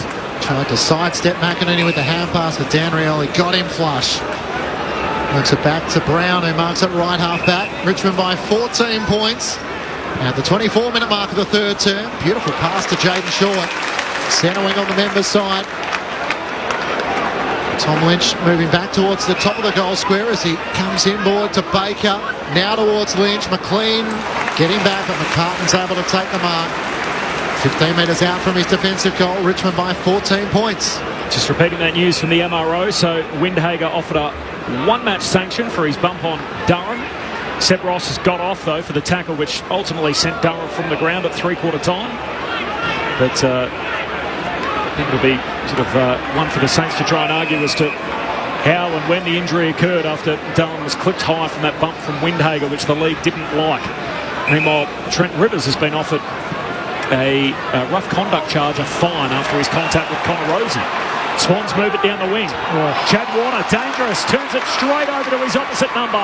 Vlosten got it. The one for Richmond. Kicks down to Lynch, who marks. He's had a good day. He's got Shea Bolton inside 50 and he takes the mark. He's still about 40 metres out at right half forward, but Bolton turns to his teammates and says, let me have a look. love to check how many intercept possessions Nick Vlaston's had. He's reading the Swans like a book at the moment, isn't he? His ability just to chop them off and get it going back the Tigers' way.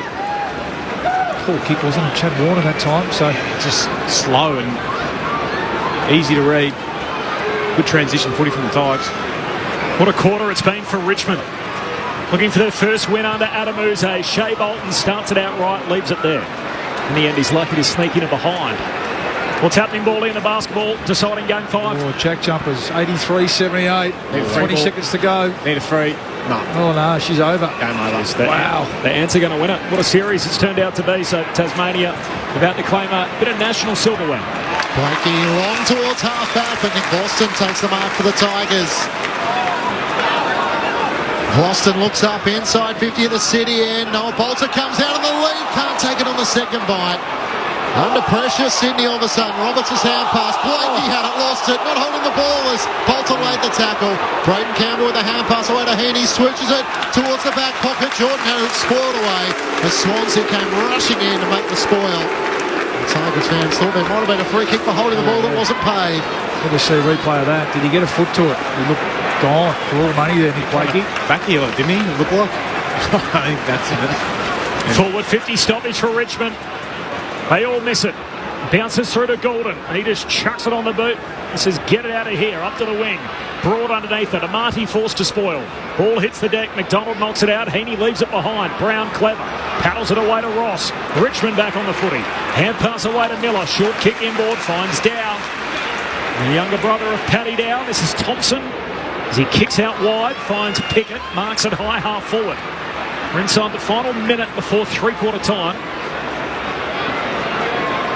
Marlon Pickett is backpedaling, taking some time out of the clock, and now he's going for broke.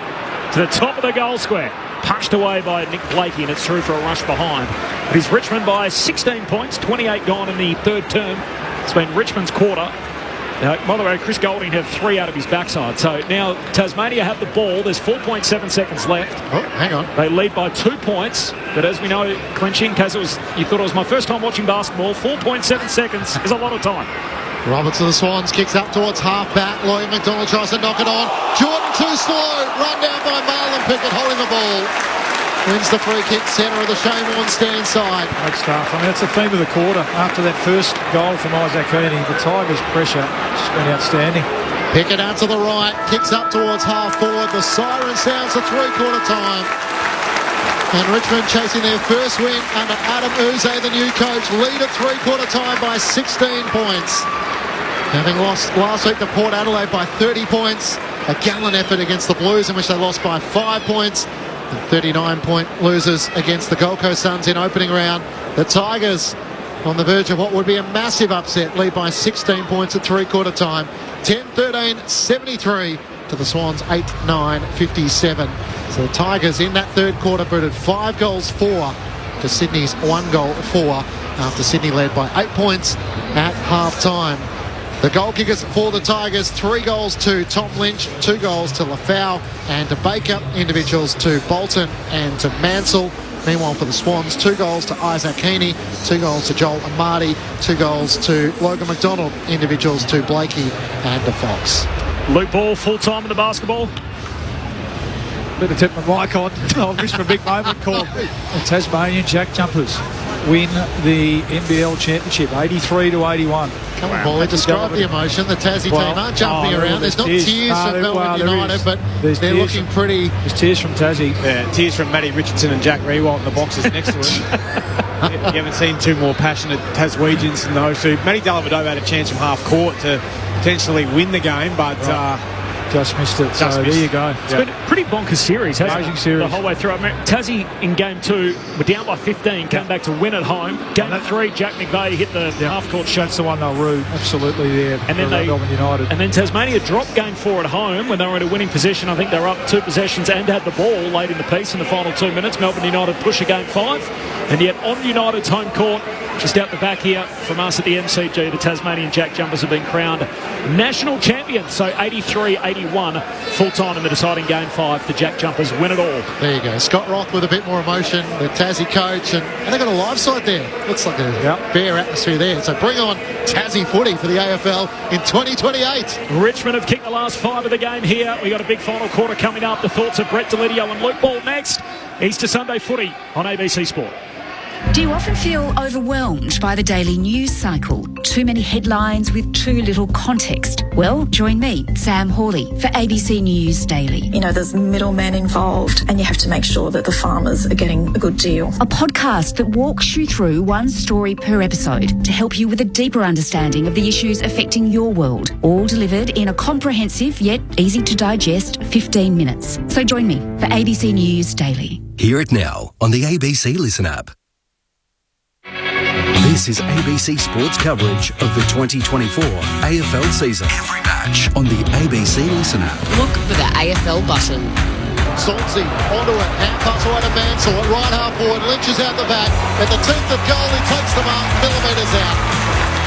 Tom Lynch from the goal line, comes in, puts through his second into the second tier, takes the free kick in the aqua blue boots and kicks up towards Tom Lynch, who takes the mark. Out of the lead, arms outstretched, he marks right on 50, comes in from 55, liked at the moment off the boot, Tom with his third. Oh, Blakey bit off more than he can handle, turns it over to Thompson down, then kicks short, finds Baker, a thumbs up from the small forward Tiger. Liam Baker, having been involved in plenty of the action this afternoon, a goal already from 50, he makes no mistake, and the Tigers are back in front. Hand pass to Taranto, kicks for Lafau. And McKelty Lafau takes the mark at left half forward for Richmond. McKelty Lafau from the 15. Kiora. Welcome to AFL footy. For the Kiwi, McKelty Lafau. He's got a couple in his second game. To centre half forward, now Mansell's going to give it off, short to Taranto, it's page 15, Tim Taranto directly in front to keep the good times rolling. Taranto puts through his first goal, the Tigers have kicked the last 5 in the match. The 2024 AFL Premiership season. On your radio. ABC Sport Digital. And on the ABC Listen app. I wouldn't say it's a seesawing match. It has been a game of runs. Sydney kicked 6 in a row to come from 20 down to lead by 15, and then have now conceded the next 5 of the game. We've only had 2 lead changes. It is Richmond at three-quarter time who lead it by 16 points. Easter Sunday footy on ABC Sport. Brett Delidio and Luke Ball. Well, it was all the Tigers in that after that initial Isaac Heaney goal, wasn't it? They just upped the pressure and just did not. They were unrelenting, really. They gave Sydney Swans no time and space, which forced them into uncharacteristic errors that we haven't seen so far in the season from the Sydney Swans. But you've got to tip your cap to the Tigers and their ability to come out after that second quarter of the Swans and what they were able to do to say, and then go a goal down as well in the start of that third to be then, well, boys, let's just up the ante here a little bit. And they just won some critical balls. I think the pressure gauge that we just saw on the TV screen, Paul, was 180 for the Tigers versus 142 or something for the Swans. So that'll be being rammed home, I would have thought, from John Longmire. Just watch Dane Rampy hobble out to the huddle, though. He's not moving that flash with that hammy, so I don't know whether it's just a small one. Looks like it might be a decent one. They're watching him come off the ground right now. Only 31 tackles for the game, Sydney, and it's looked that way to the eye. That quarter, that was the difference, wasn't it? Richmond really dialed it up, forced some errors. There were some unforced errors from good players too. I think Warner, who cost them a goal. But the Swans have they've been able to lay a glove on them, and the amount of times that Richmond have been able to transition the ball from back half to front half was really alarming that quarter, as you said, after that Heaney goal. So it's all there to do for the team that's on the top line of Premiership favourite betting at the moment. Richmond have not won a final quarter this year. They are zipping 3. They lead at three-quarter time by 16 points. Corbin Middlemass and Matt Clinch, Lauren Borden on the boundary. Brett Delidio, Luke Ball. Final term upon us. Easter Sunday footy on ABC Sport. Ticks by 16. Out of the middle, Taranto crunched. Still got it out to Shaybolt. Shows us his moves, and then his kick smothered by Chad Warner. Forces a turnover. Hayward kicks inside 50. Amati turns Young inside out. Amati from the pocket lifts a hand pass percentage play, and McDonald slams it through to start the final term. It took 20 seconds. And Sydney are right back in it. Richmond's lead cut to 10. McDonald with his third. Early stages, final quarter, Sydney 9-9-63, Richmond 10-13-73. Brett Delidio and Luke Ball, ABC Sport. Well, and they charged to Chad Warner, who made the big play, didn't he? And I was about to say, that was emblematic there, Shea Bolton. How many times have we seen Swans players bike handy today and get danced around? And Bolton did it twice, but the third time, Chad Warner, desperate dive and smother, massive smother. Underrated stat, the smother for mine. That ball went the other way. That ball would have been inside Richmond 50. And instead, it goes down the other end and a goal, and they charge at Chad Warner, who coughed one up late in that third quarter. So it just shows great lesson there, great effort. Can that spark the Swans into this last quarter? The perfect start for John Longmire's man. Nankervis wins down the tap for the Tigers in the middle of the ground. Gould's onto it for Sydney. Kicks up towards the 50. Fox can't take the mark. Dan Rioli with a hand pass away. Short with a high ball into the middle of the ground. Have a go at that. Roberts is underneath it. Can't take the mark. Dropped it. Hand pass to Lloyd. Gets it back to Errol Goulden. Turns and kicks inside 50. Hayward takes the mark in the left forward pocket. Not sure how he found space there. That's a laser, isn't it? That left peg. I thought he was going to be going for a Marty, the easier one, the one that was just hitting up right onto his leg. But no, he saw a pocket of space behind that. An easy shot on goal for Will Hayward. Going around the corner. It's a big kick from 40. Too far out. Yeah. Big kick from 40. So 9 disposals and 1 behind for Will Hayward. He's 45 metres out, steps out to the right. He's got right across the face of goal. Amadi and McDonald are there. Nankervis dropped the mark, the Richmond ruckman. It stays alive. Papley can't squeeze the kick away. Hard against the boundary. Now Nankervis puts his big frame over the top. The umpire circles and will ball it up. At the City end in the right forward pocket for Sydney. Richmond by 10 points. Top 5 player in the game, Lids, Errol Goulden. Oh, yeah, absolutely. Must taking some claims. Grundy hooks it down. Dan Rioli kicks out of the defensive arc for Richmond. Clears the danger for the time being. Noah Bolter once, twice, spikes it in the air, but down to Chad Warner, and Maurice Rioli is on his heels like a pair of socks as he wraps him up and will have the ball up half forward for Sydney. Quite top 5 for mine. Top 12 to 13. Jeez. 12 to 13. Yep. On the restart, Nankervis knocks it away. Here's Chad Warner. He's dragged off it by Shea Bolton. Up says it's okay. Down, releases a hand pass to Maurice Rioli. Away to Baker. Hurried kick forward. Lynch in a one-on-one. Clean ball's hit with McCartan. Race on for the loose footy. Forward 50 for Richmond. McCartan gets there. He's got Manson to deal with. Hand pass away to Roberts. He gives it to Blakey. Hand pass to McCartan. Baker's got him. Taken high. Free kick from McInerney, centre half back. Gets to his feet quickly. Goes short to Florent. Centre half back for the Swans. Turns and kicks to Lloyd, who marks just on the edge of the centre square on the members' side. He's got James Jordan free. The former Demon marks and plays on. Looks up towards Heaney. He's got a couple of metres on McIntosh. A beautifully weighted kick to right half forward. McIntosh slipped over. Heaney didn't charge forward. It's a congested forward 50. It kicks in the direction of Lowe. In fact, Fox can't take the mark. Knocked it down to the front. Grundy with the hand pass. Hayward gets the hand pass away. Papley swings onto his left. You know how that ends. Tom Papley in full celebration mode as he slaps every high five on the way through, and Sydney with 2 quick goals to start the final term. Just 4 minutes gone, and Tom Papley with his first of the afternoon. Richmond 10-13-73 to Sydney 10-9-69. All of a sudden the Tigers lead cut back to 4 points. It was slick work from Brodie Grundy, wasn't it? Big fella just stuck out the mitt and got the handball off to Hayward, who hasn't had a great day, but he's been involved early here in the last quarter. Flicked the handball to Tommy Papley, and there's a breakdown out here though, on the wing, where Camden McIntosh didn't commit up to the ball to put pressure on to allow one of his backs to come up then to Heaney's. He stuck in between, which then allowed the easy overlap over the top. Gives him an inside 50.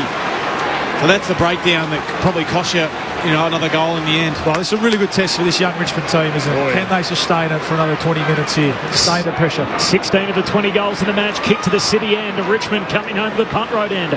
Here's Shea Bolton, gets the centre break, kicks wide out to Campbell, who takes the mark. Campbell looks inside the forward 50, dabs it into the pocket. Lynch the target, carries his head. The Lizard Blakey, last line of defence, head pass to Malik and he fumbles. Morris Rioli out there hunting after Roberts. Roberts gets a kick out of the defensive arc. Gordon collects, hand pass to Campbell. What a user he is, and hits up Jordan, who marks on that southern wing. Richmond by 4 points, but Sydney have kicked the last 2 of the game. 5 minutes into this final term. As McInerney in the middle of the ground, kicks up towards Brody. Grundy takes the mark despite Pickett's efforts. Hand pass boundary side. Goulden in the left forward pocket. Fires on goal. It's across the face. Hayward almost takes the mark. Almost landed awkwardly into the fence at the city end. A minor score, and Richmond's lead is cut by 1 more. 3 points, the Tigers lead.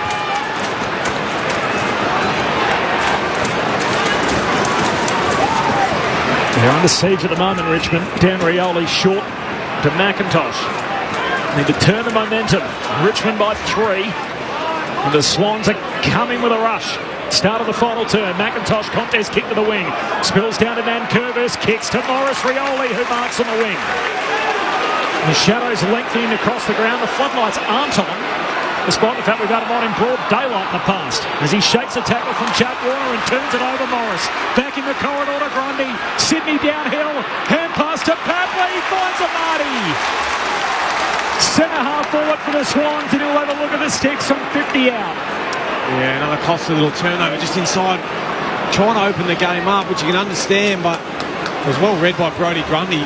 And what I like about Brodie then is he didn't wait. He just took off when kept going forward, which then just did not give the Richmond defenders a chance to get back and help out.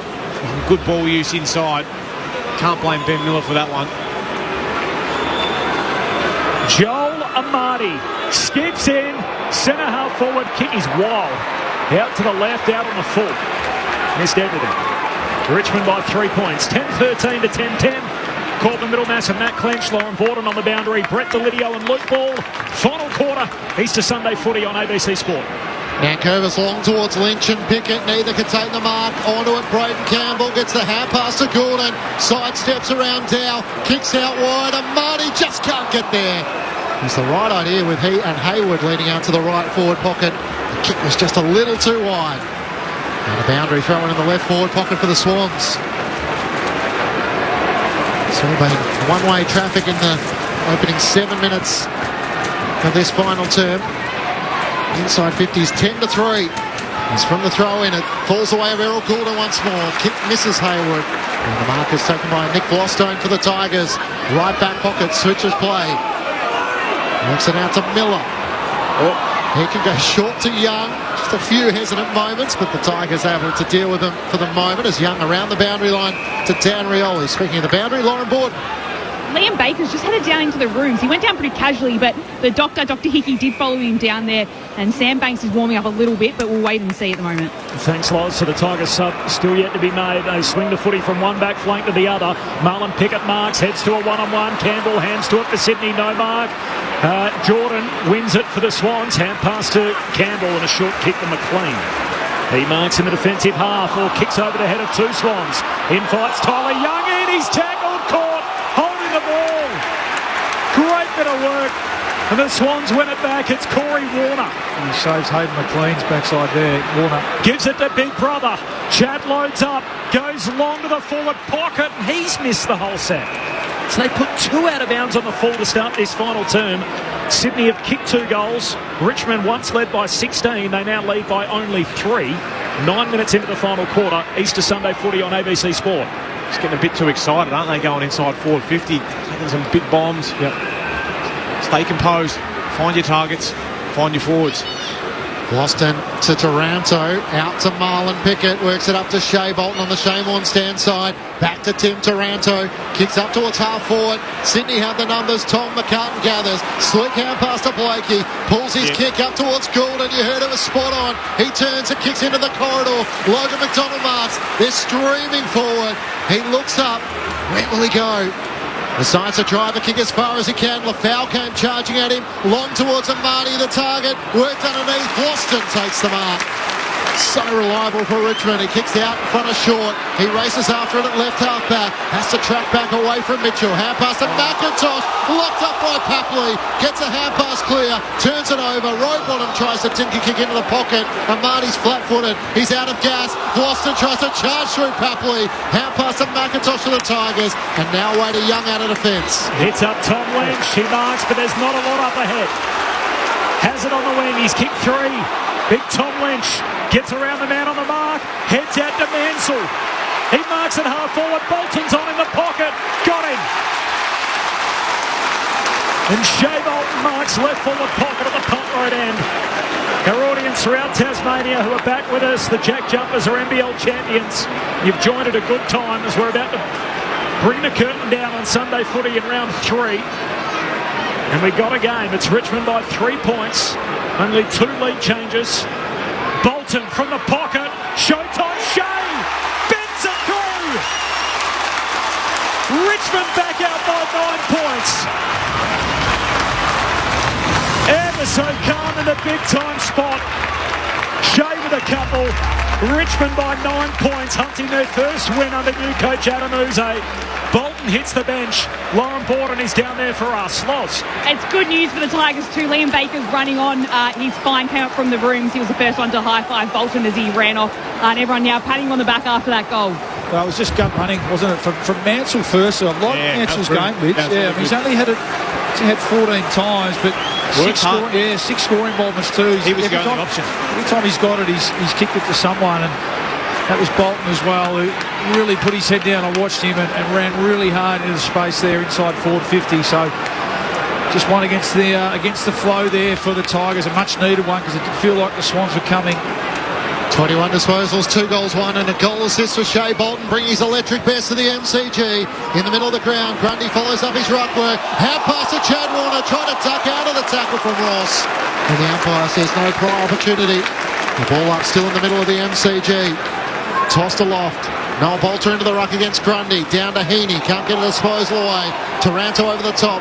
Bolter just knocks it out. Onto a Chad Warner for the Swans. Hand pass to Roberts. Gets a bit of drive with his right boot. Long towards McDonald. Got hands to it. Can't take the mark. Kick was smothered. Ricochets out to Broad. Gets the hand pass to Gloston. 15 metres out from his defensive goal. Good composure as he finds McIntosh in the left back pocket. He's been with Gloston, hasn't he? You can just tell he's just desperate for a win here.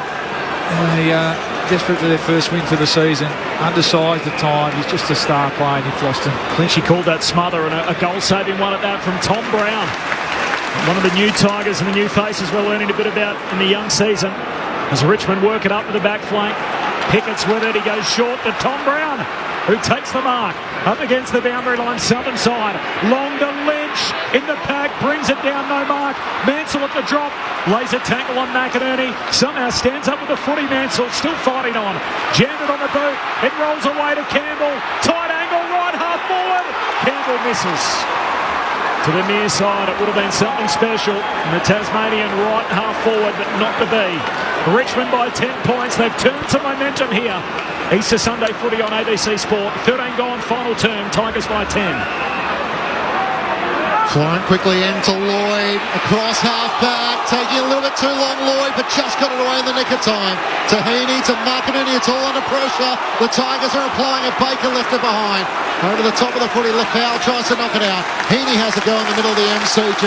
It's a great contest, and the fans here at the MCG are enjoying it. Sydney unbeaten so far in 2024. The Tigers looking for their first win under Adam Uze. Tossed aloft. Grundy just takes it out of the ruck against Bolter. Kicks out to the members wing. The foot race is on. McIntosh offering chase against Caleb Mitchell on debut. Can't take it cleanly to young Swan. He's bumped over the boundary line. And the Richmond fans in the Olympic stand bounce out of their chairs in applause and appreciation. Not far from where Lauren Borden's watching on. Right where that ball's just gone out, Sam Banks is getting ready to come on for Richmond as the sub. I don't think they've decided just yet who's coming off, but Banks ready to come on. Thanks, Loz. Rampy forced out of the game at half-time with a hamstring injury. And Sydney happening to pull their trigger early. Back in play, Taranto from the stoppage, kicks inside 50, Sydney win it back. Campbell, hand pass to McCartney, goes wide, misses Jordan.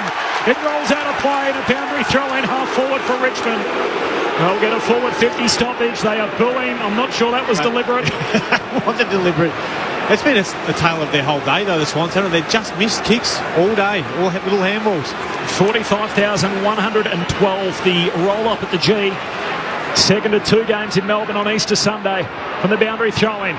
Richmond on top by 10 points from the throw-in. McInerney to Chad Warner. He's tackled. Dow's got him. Says play on. Richmond still on the footy. Ross, hand pass to Campbell. The Apple Islander misses the whole lot. Out on the full. They got 4 Tasmanians in. It's been Tassie's day. They've lifted the NBL championship. Richmond by 10 points here, halfway through the final term. It's been the other tale of the day too. A, Richmond's pressure, but B, I don't think Sydney have respected it enough. They've taken on too many tackles. They haven't given the first handball. They've invited Richmond's pressure and they've been up for it. They've accepted the invitation. Lloyd to Jordan, up towards McLean and Grundy. Neither can take the mark. Spills away at Dan Rioli. Hand pass to Ross. Kicks inside 50. Lynch the target. Shoved out of it by Tom McCartan. The ball stays in. Hand pass to Lloyd. Quick 1-2. Tom McCartan hacks the kick looking for Chad Warner. Made it work. He gathers to Sydney at halfback. Hand pass to Heaney. Kicks to McLean. They're on the break here, Sydney, but McLean pushes back behind his mark. Centre wing on the Shane Warne stand side. Chips it to Brodie Grundy. The big men combining, looking for Hayward. Good spoil by Tom Brown. It spills away on Morris Rioli Jr. Kicks out to Bolter on the wing. Here they go in transition. Richmond pokes the pass out in front of Seth Campbell. He's got it between wing and half forward. Looks inside the forward arc. Lynch! Hands to it, no mark. Spills it at the last moment. McCartan wants the boundary line. Lloyd forced to keep it alive. McCartan, hand pass out of play. Says deliberate. It wasn't. McCartan's he's out on his feet. He can't move, so he wanted the ball out of his hands. McCartan with a look away hand pass, trying to get it back to Lloyd. Lloyd was still lying down. The ball goes out of play, and Tom Lynch picks it up right next to the fence at right half forward. Oh, well done, Tom Brown back here at centre half back. Just got a fist in there, which turned that ball over. Would have kept the Swans going forward. Then it was just transition, wasn't it? Their ability to get back on the spread, go back forward. Initially, Tom McCartan pretty good, but then out of bounds. Tom Lynch, tight angle, drop punt, misses. Near side, Richmond by 11 points, 17 and a half played. Final term on ABC Sport, Lauren Borden. McKelty Lafau's the one that's come off for Richmond. He just came to the bench and you can see him now. Amai subbed off, kind of hung his head and then had to sit at the back of the bench. So 2 goals in his second game for the Kiwi-born Tiger forward. As he makes way for Banks, and Sydney bring it back into play. Braden Campbell takes the mark from the Matt Roberts kick in, up towards McLean on the wing. Can't take the mark, it's spoiled down. Spills the way of the Tigers and short. Hand pass to Bolter. His kick is cut off by McLean. He turns it straight over. And Dan Rioli takes the mark, centre wing on the Shane Warne stand side. Richmond leading by 11 points, 11-15, 81 to Sydney 10-10-70. As Dan Rioli turns and comes inboard to short. He's got options across halfback. Works it in the direction of Tom Brown. It comes straight through the middle to Blostone. So with every Sydney player in front of him, he's just trying to work the right avenue. Call to play on. Nick Blostone veers out to the right. Drives it long in the Tom Lynch direction. Pushed out of it by Tom McCartan. No whistle. Chad Warner lays the tackle and the ball is locked up under Ryan Mansell, and the umpire will ball it up just inside 50 for the Tigers at the punt road end. Here we go, forward 50 stoppage for Richmond. After conceding 2 early goals in this final quarter, momentum with the yellow and black.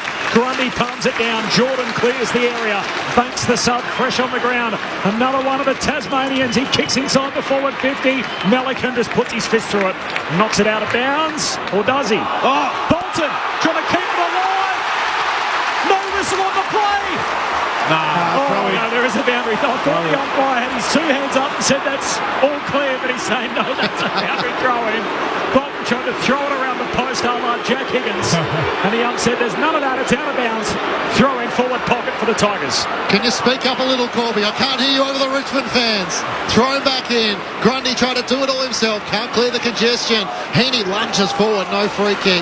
As Baker lays the tackle, it's 40 metres out from the Richmond goal at the punt road end. Right, you look up and Nick Foster's just playing that goalkeeper role back there by himself. They've got two loose back, so they're going to have to run it through here, the Swans. Bolter tries to slap it forward, dodging and weaving. Mansell, his hand pass is volleyed by Heaney into the middle of the ground. No mark taken by Nankervis.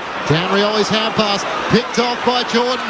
Gets the hand pass away to Papley. Away they go. He missed Marty, who was charging right towards the 50 when Nick Boston, that man, takes the mark and intercept mark at centre half back. Big story on the Richmond bench, Lauren Borden. And into the rooms. Tom Lynch has actually had to go down into the rooms. He pointed at the back of his knee, went straight down with the doctor. Oh no, Richmond trying to close out and win the game. He's been enormous, Tom Lynch, but they'll have to do it without him. Tigers by 11. Swans win it back. Grundy to Chad Warner. Hand pass to Roberts. Kicks inside 50. Good spoil from the back from Young. Brings it to ground. Flostone. Hand pass away to Miller. Miller's hand pass picked off. Papley steals it. Got it. 60 out. Kicks inside 50. Mitchell, the first gamer, bangs bodies with Morris Rioli. Live footy hits the deck. Morris spins out of trouble.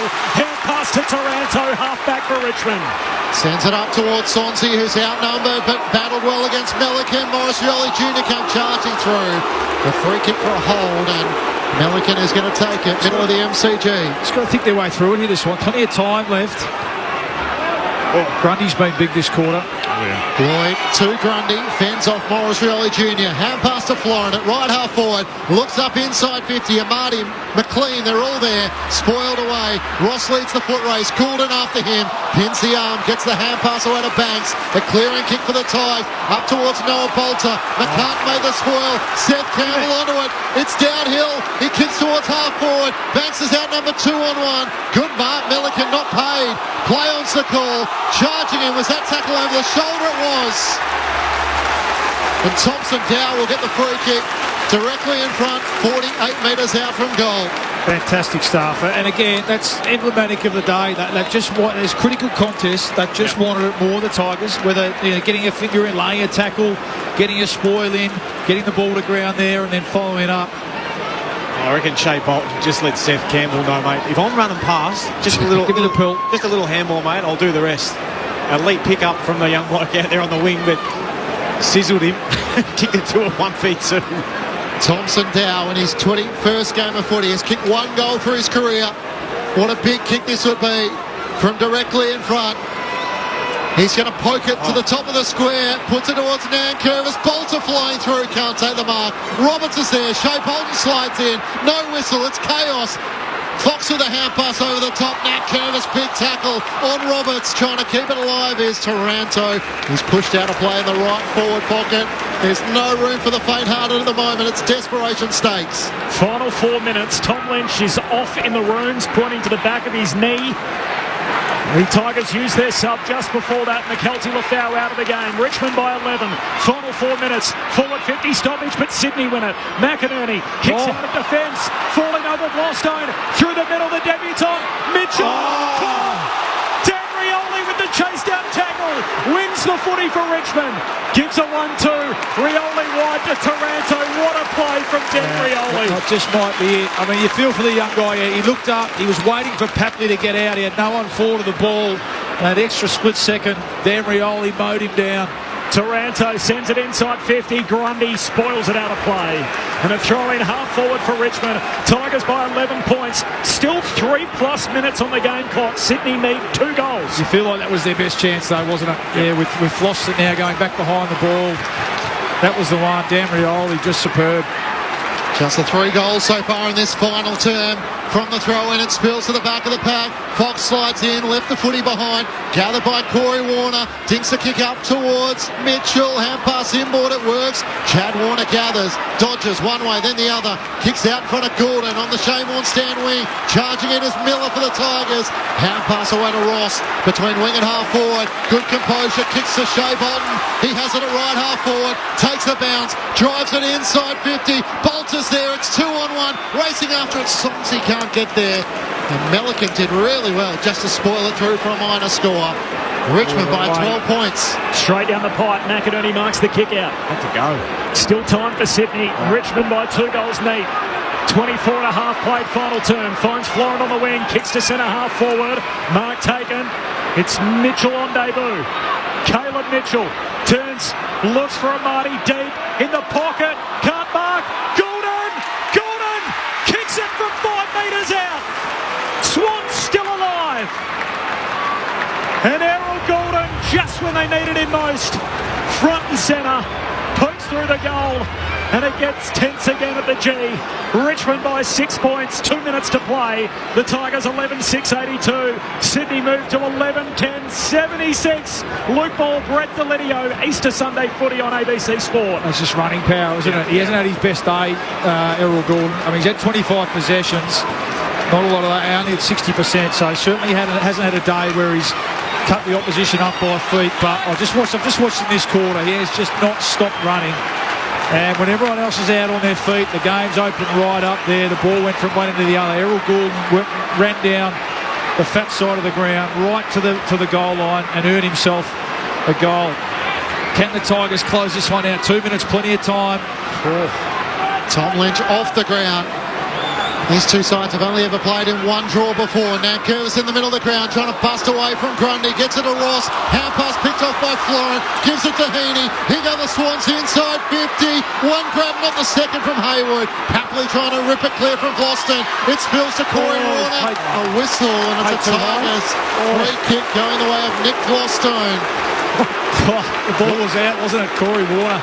He almost was about to unload for the shot on goal. Lauren Borden on the boundary. Well, Tom Lynch has come up from the rooms, but they haven't put him back on. Usually you see star players running on to try and get back onto the field, but he's just sitting at the front of the bench. Boston kicks towards Nankervis. The experienced ruckman spoils it out of play. A throw in just to the right of the interchange bench. Richmond leading by 6 points. 26 minutes gone. Boundary throw in on the wing. Grundy pumps it down straight to Shea Bolton. Slick hands to Taranto. Tumbles a kick out of bounds. Has to be. Deliberate. Not enough intent to keep it alive. Sydney footing on the back flank. As Roberts goes inboard, finds Florent. Tigers by 6 points, 26 and a half gone final term. Gives it to McCartan. Kicks in the middle of the G. Corey Warner in the nick of time got his kick away. One-on-one on the wing. Fox is there with Banks. Fox soccers it out in front. Banks slides in. Knocks the footy towards the boundary line. Fox tackles him. Back forwards. Umpire circle. It's not holding the ball. Banks looks like he dragged it in and the umpire gave him the benefit of the doubt.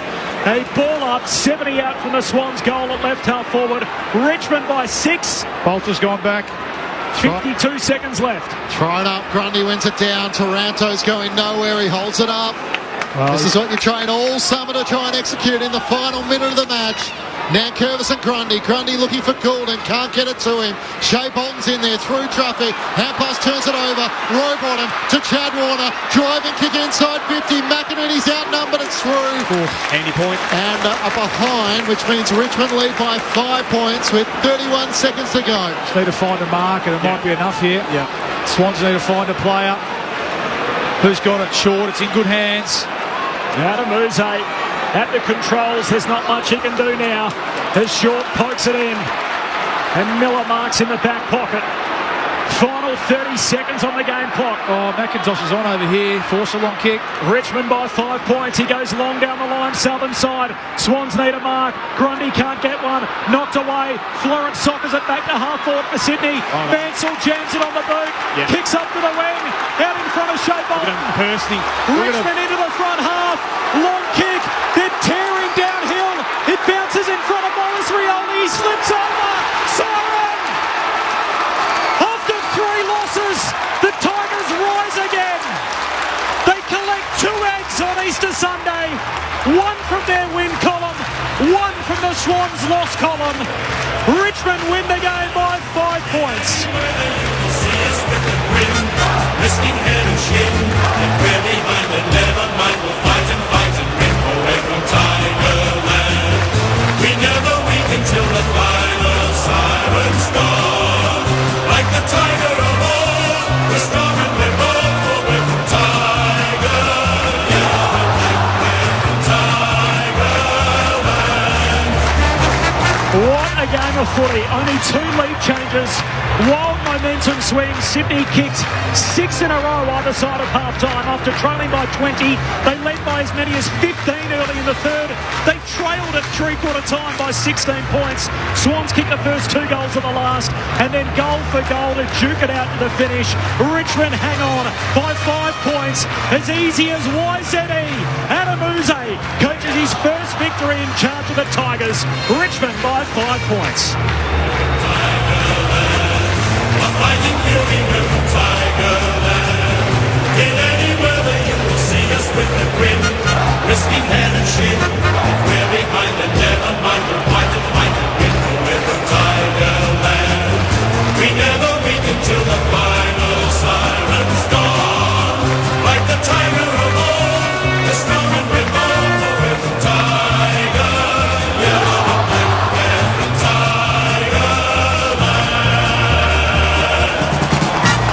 A fun Easter Sunday at the footy, and the Richmond fans will go home happy. 45,112. 3 for Tom Lynch, but a concern about his knee on the back end. More on that in the postscript. 2 for Liam Baker, 2 for Shea Bolton, and then singles for Taranto, Mansell and McKelty. Lafau kicked a couple as well. His first and second goals in AFL footy. Meanwhile for Sydney, 3 for McDonald, 2 for Heaney, 2 for Amati, and then singles for Papley, Gordon, Blakey and Fox. But the day belongs to Richmond. They're 1-3 on the young season. The Swans fall to 3-1, and the opportunity to go to the top of the tree after round 3 goes begging. The thoughts about ABC Sport analysts Luke Ball and Brett Delidia. Yeah. Now, how good's that for footy when you boil it all down? That you turn up here thinking that, the Swans have been, arguably one of the best performed so far in this season, but an undermanned Richmond side turns up, and is able to knock off a team that's, arguably one of the premiership favourites. So without a couple of your best players who pull out late. So it's that's a huge win for the Tigers with their belief, but Adamuze and the coaching staff, and you get knocked down a little bit, but to knock off the Swans here on a Sunday. Yeah, it felt like there was going to be deja vu of Carlton, didn't it? The gallant effort, and then maybe fall at the last hurdle. Yeah, but it was just the effort, and right to that, those last couple of minutes there, just some of those efforts, Rioli getting a hand in, they were just more desperate. Yeah. They did. At the end of the day, they wanted it more. For a minute there, it looked like some quality, and Goulden and Heaney and these and Warner would somehow get the Swans over the line, but they wouldn't have deserved it. I thought the Tigers were magnificent today. Their effort, the stat shows 60 tackles, but their pressure across the 4 quarters was far greater than that. And it came out after half time. Heaney kicks the first goal. The questions get asked then. They just responded. They kicked the next 5. And then could they run it out? Could they sustain that pressure for the last quarter? Well, they did. And it was led by their leaders, their guns. We said before the game, if there's going to be any chance today to get even close, their best players, their premiership players, had to play well, and they were just magnificent. Taranto, Floston, Dan Rioli, Bolton was terrific right from the first bounce. Baker had an impact. A bit more from short too, didn't we? Yeah, and I did like some of their younger players as well. I thought Mansell had a real impact. Morris Rioli made some blues, but he kept trying, didn't he? And made an impact late in the game. Like what I saw from Tom Brown and Tyler Young. Against pressure, against some big bodies down there as well behind the footy. So terrific effort. They just looked like a team that was desperate not to go zip forward today, weren't they? Oh, totally. They were wound up. Let's take these guys on. They've been up for a while, the Swans. So this is going from opening round. If you were going to give the Swans an out, they played some big games already, haven't they, to this point? 3 big games, and they just looked off. We called it early. Their pressure, the amount of times that they stuck an arm out and Richmond danced through and they took the ball from one end to the other. They were just a little bit off. Their quality kept them in it late. Gordon's last quarter, Grundy's last quarter was superb. Yep. But full credit to the winners today. They absolutely deserve their 4 points, the Tigers. You thought they were going to get there, didn't you? Just before the time ran out. When Errol Goulden kicked that goal, you thought, right, now they're going to click in and get the last 2 goals of the game and probably just pinch it away from it would have been a Richmond's hands. Yeah. But it sort of summed up, as you said, Bully, a bit of the way they played throughout the match. It always felt like they had Richmond covered until the desperation for the Tigers found a way to hang on. Yeah, it would have been a pinch. Look, the Swans are. They probably had every right to say, well, it just hasn't been our day. We're not feeling it today. When Richmond kicked those 5 in the third quarter, they kept coming. Warner's brilliant effort at the first centre bounce in the last quarter to result in a goal. Papley got involved, tried to get them going. But right from the start, it did feel like they were trying to manufacture their energy today. It just wasn't flowing for them. Goulden, who's the star, we know, kept on running, but it wasn't his best day. You know, you think about some mistakes. Didn't use the ball that well. They couldn't break out of those tackles. That's right. And I think that's off the back of last week. You said that the Tigers are wound up. They were.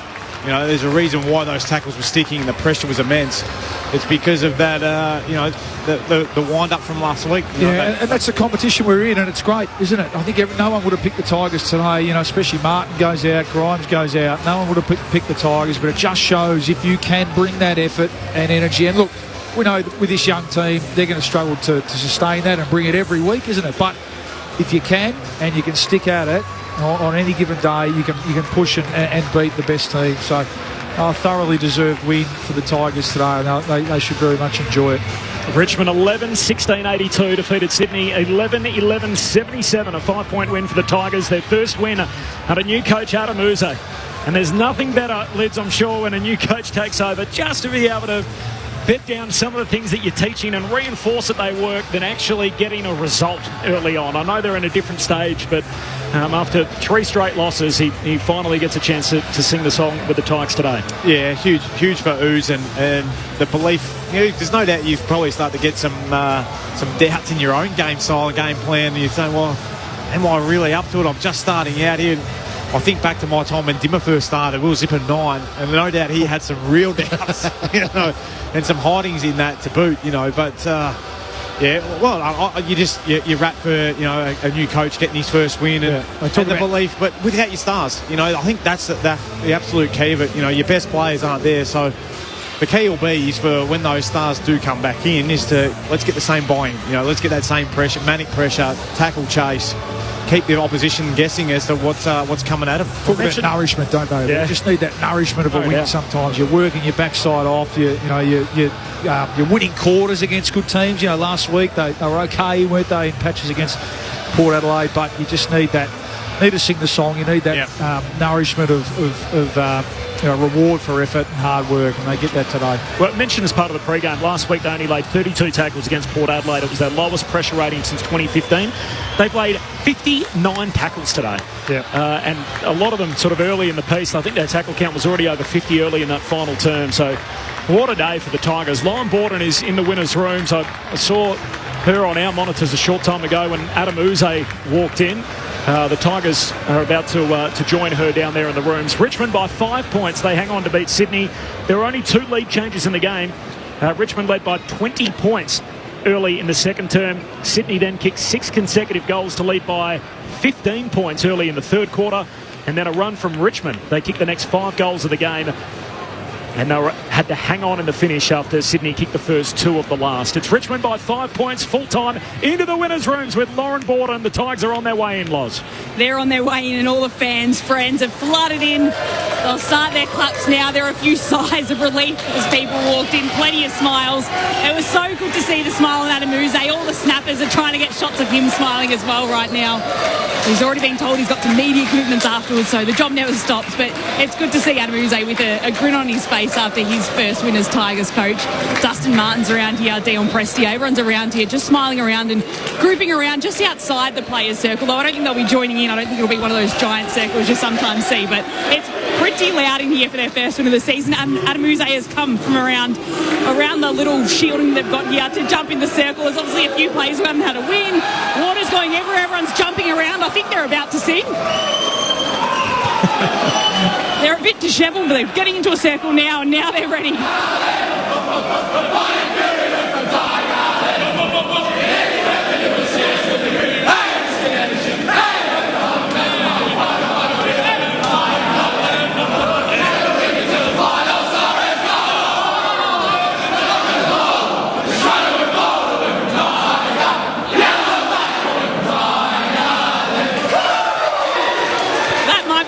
Joyful songs I've seen in the rooms in my time. Adam Uze is absolutely soaked. He's in his dress pants and they're completely soaked through with water and sports drink. Players are soaked through as well. There's plenty of water on the ground. Everyone was just jumping around barely in a circle, but you can just see the joy on their faces. One of the moments of the season so far. Thanks, Loz. We'll come back to you in a few moments, and we were lucky enough to see the pictures on our monitors up here. And We would say Adam Uze joined in the song, but he spent most of the time rubbing the sports drink out of his eyes, I think, as an empty bottle was volleyed across the song, about half the song, which was quite impressive. They probably got about 6 or 7 juggles out of it, and in the end, Richmond, a pretty happy bunch. They win by 5 points. We'll get to the Sydney part of it as well, but the obvious focus is on Richmond as they break through for their first win of the young season. We know the Swans will be there in the finish. They dropped one at the G today, 3-1 their record. Richmond by 5 points full time. Corbin Middlemass and Matt Clench, Luke Ball and Brett Delidio and Lauren Borden, as mentioned, with reaction from the winners' rooms in just a moment. That concludes Sunday footy in round 3. So the Western Bulldogs by 76 points over West Coast. And in the only other game, Richmond defeated Sydney by 5 points. 1 game to come to complete round 3. It's back here at the MCG tomorrow, the Easter Monday blockbuster between Hawthorn and Geelong. Back into the winners' rooms, the Tigers by 5 points. Lauren Borden. I'm down here in the rooms with Liam Baker. It's great to be chatting to you after such a strong rendition of the song. Can you just take me into the vibe right now among the players? It's been a while, yeah. Obviously we had three blokes in the middle and ooze. So it's great. Celebrates one of our trademarks, always has been, and love to get around those boys. Soak ooze in his nice bloody polo. So, it's good to get the win. Solid team. We've been playing some good footy. We've just stuffed it up at, 10-minute patches. So it was good. Good we got the 4 points. Well deserved, I thought. You mentioned the 10-minute patches. Can you, talk me through a little bit that of the season. You were so close to Carlton. You stuck into the match with Port Adelaide until, the third quarter and then fell away. How close did you feel you could get to this moment, into this win throughout the past 3 rounds? Yeah, well, we're 0-3, but we had a bit of belief that, a lot of belief that we were still playing good footy, which we were. Like I said, we just lapsed the 10 minutes, and that's what you get when you got, a new look side, some younger players that, are learning their craft, new positions, but we got the job done today. It was well deserved, like I said, and they're a great outfit, so they'll be beating a lot of good teams this year, so we're proud about that effort against a good solid team. And you've got those young players, you're trying to hold on to that lead desperately in the last quarter. What's it like trying to organise that on the field when you're making sure everyone's in their position to just hold on desperately? Everyone trains it these days. Like, the game's that even. It's those little moments, and we weren't perfect again in the last few minutes, but it's contest wins, get the ball forward or keep it in. Well, keep it in really if we're up like we were, and try and save the game. But they threw everything at us in the last couple of minutes, and credit to them, they almost got over the line. Let's head upstairs now and get some more questions from our ABC Sport experts, Brett Delidio and Luke Ball. Oh, Liam, well done. I just thought the effort and the pressure today, I think the spotlight was put on, the low tackle numbers last week. I think it was under 40. And today, the stat sheet shows 60, but it felt like, the pressure out there was a lot greater than that. Even right to the end there, think about Daniel Rioli's run-down tackle and Morris and yourself, you had 6. And it just looked like that was the big focus for the week.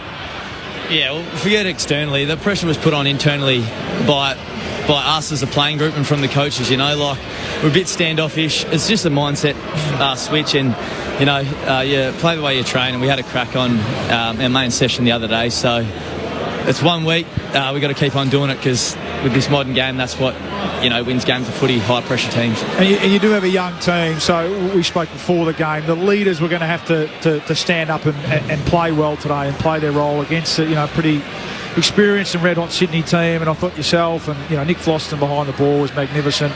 Taranto, Rioli, Bolton, you all stood up today.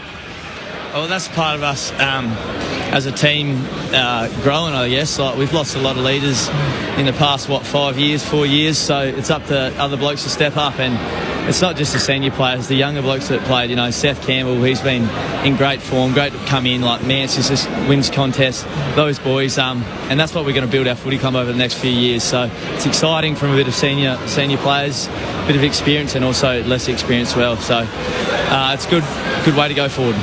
Bakes, it's well done today. I just want to understand the messaging from Ooze and the coaches and probably your leaders as well, that when you are not getting your game up and going over the first couple of rounds, is it just trying to keep that confidence within the group, or are you just saying, right boys, we believe this is going to work, let's stick at it?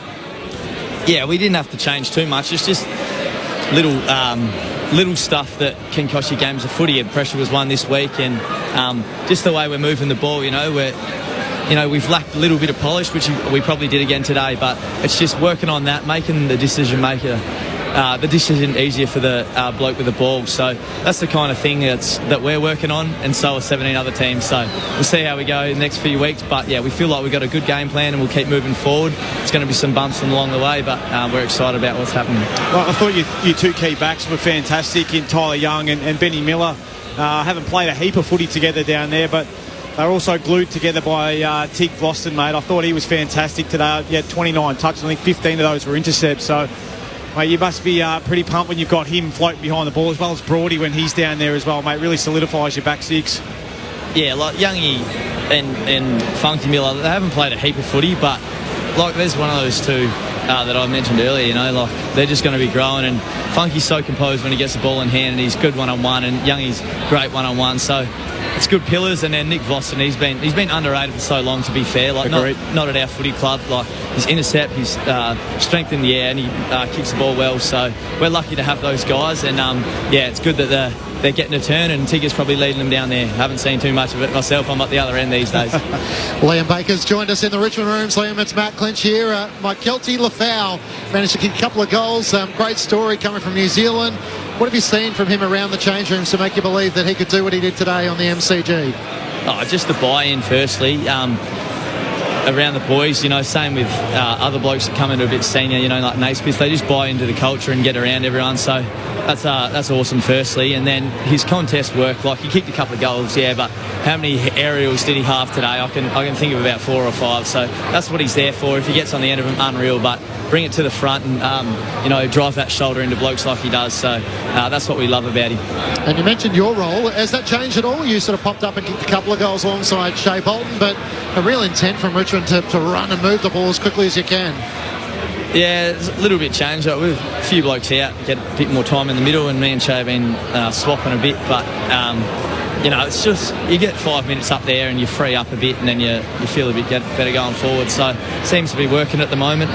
But, yeah, you know, we got a good mix at the moment, and blokes still learning. Like I said, there was the midfield last week. We got challenged a bit during the week, and hopefully we stood up a bit better today.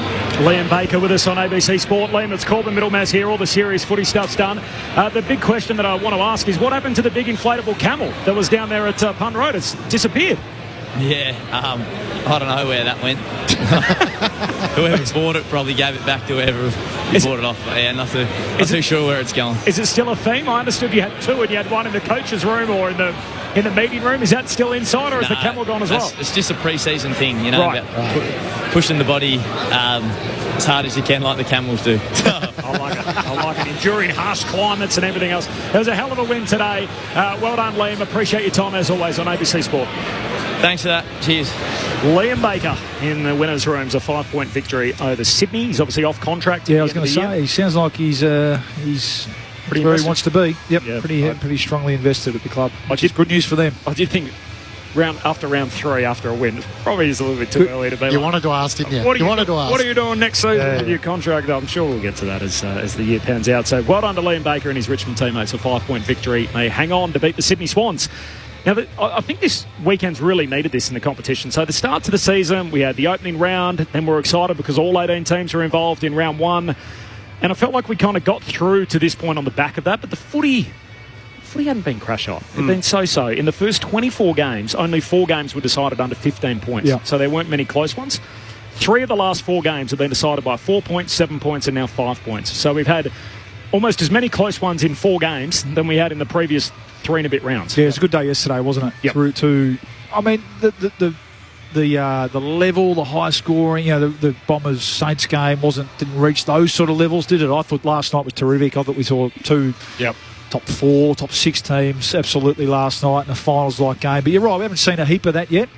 And it probably was going to take to round 6, where I think everyone's played the same amount of games, had their little bye, and then we sort of get the season underway. I think the first month always is a little bit funny like that. Yeah, it is. Everyone's finely tuned, and you feel the speed on the game is a lot hotter.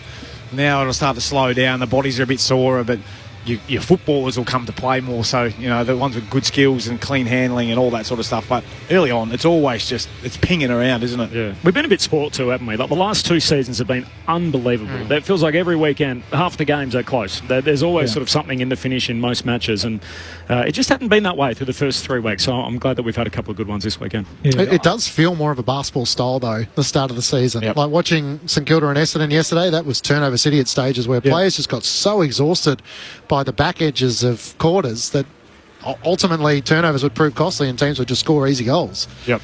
So it's interesting. There will be adjustment in normally a couple of weeks' time when the game starts to slow down a little bit, but I don't know whether it's the maturity of senior groups that can kind of recognise that there's stages in quarters. Maybe we just slow it down and you're a bit more controlled and composed, but maybe the alternative is that Sydney always thought today that they'd get their chance to win it, and in the end they couldn't quite get there. Yeah, we do follow the leader a bit, don't we? I mean, Collingwood last year, the way they played, I think we're seeing some teams trying to create their version of that real sort of high-octane speed, slingshot type footy, and Richmond before that, obviously, which Collingwood modelled it on. So, and it sort of evolves from there. And then, you're right, the teams that have the experience and the players, the leadership out there, they're able to recognise situations in game and adapt. I actually didn't think the Swans were able to do that today. I think that's what will disappoint John Longmire.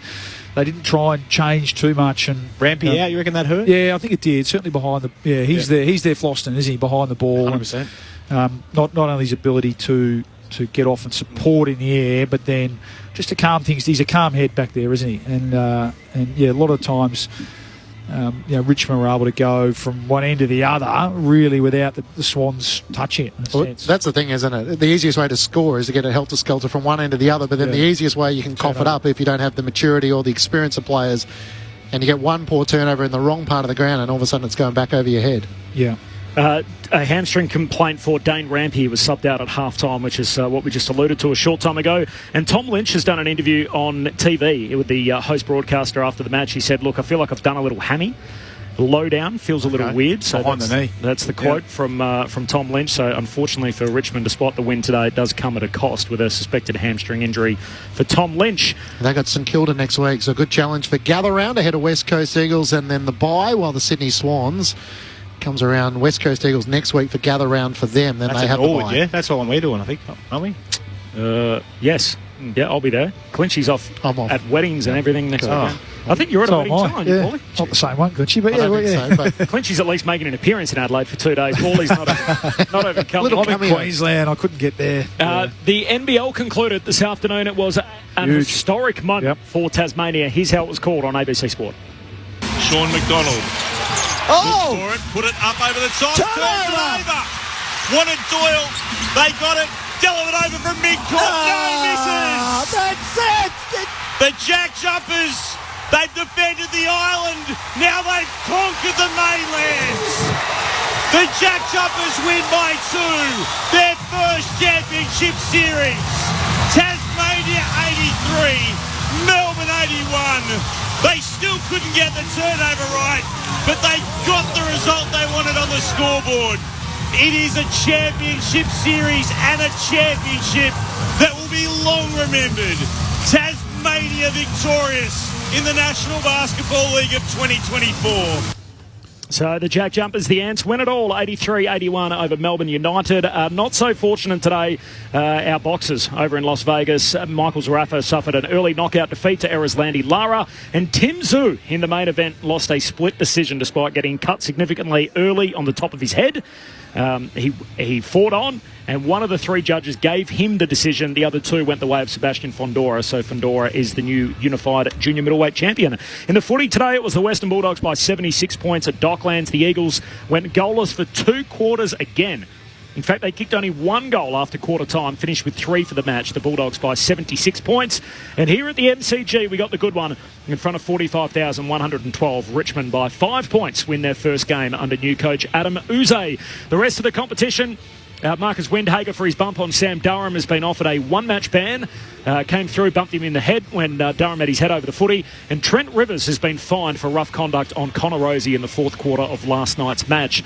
The votes in the ABC Footballer of the Year, Luke Ball. All right, all Richmond today. I thought they were magnificent. Isaac Heaney, maybe an apology to him. Lids, he was, he was continued his terrific form. He was the Swans' best with 27 and 2. But we're going to go one vote to Shea Bolton. Thought he set the tone early in the first quarter, and then continued it on, kept running and had 25 possessions, 10 score involvements, kicked 2 goals himself.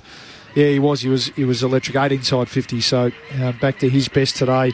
2 votes to Tim Taranto, who's just a machine, isn't he? And in a way, he exposed the Swans a little bit. We know they went and got Taylor Adams, didn't they? And we know they're missing Callum Mills and Luke Parker. I just thought they were a bit too tough for him inside today, the Tigers, and Taranto very much led that. 35 possessions, 8 clearances, 6 inside 50s, and a goal himself. And we're going to go 3 votes to Nick Floston. Huge. Who had 29 possessions. How many of those did you say, Liz? 15 of those intercept possessions. Yep. Just controlled the game across half-back for the Tigers. 13 marks.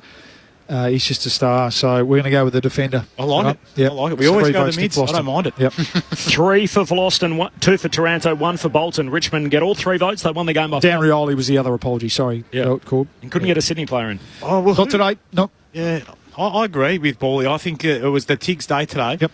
I know we got some text in saying that it was an unbiased call. Well, I'm a pretty happy man here today. But, no, I thought we were trying to find positives for the Swans, and they'll be fine. They'll be fine. They've been up, so they played opening round, so they've had a reasonable month to this point. Yep. And maybe we just we were looking for excuses. I would have got Rowbottom in there had he had finished off his game. His second quarter was superb, but just ran out of gas. Yeah, 13 tackles, so but he needs some help, and it'd really be interesting to see if they bring in Taylor Adams next week, who I think got through a half today, or 3 quarters. He did. In the seconds. Played managed minutes, 18 disposals, laid 11 tackles.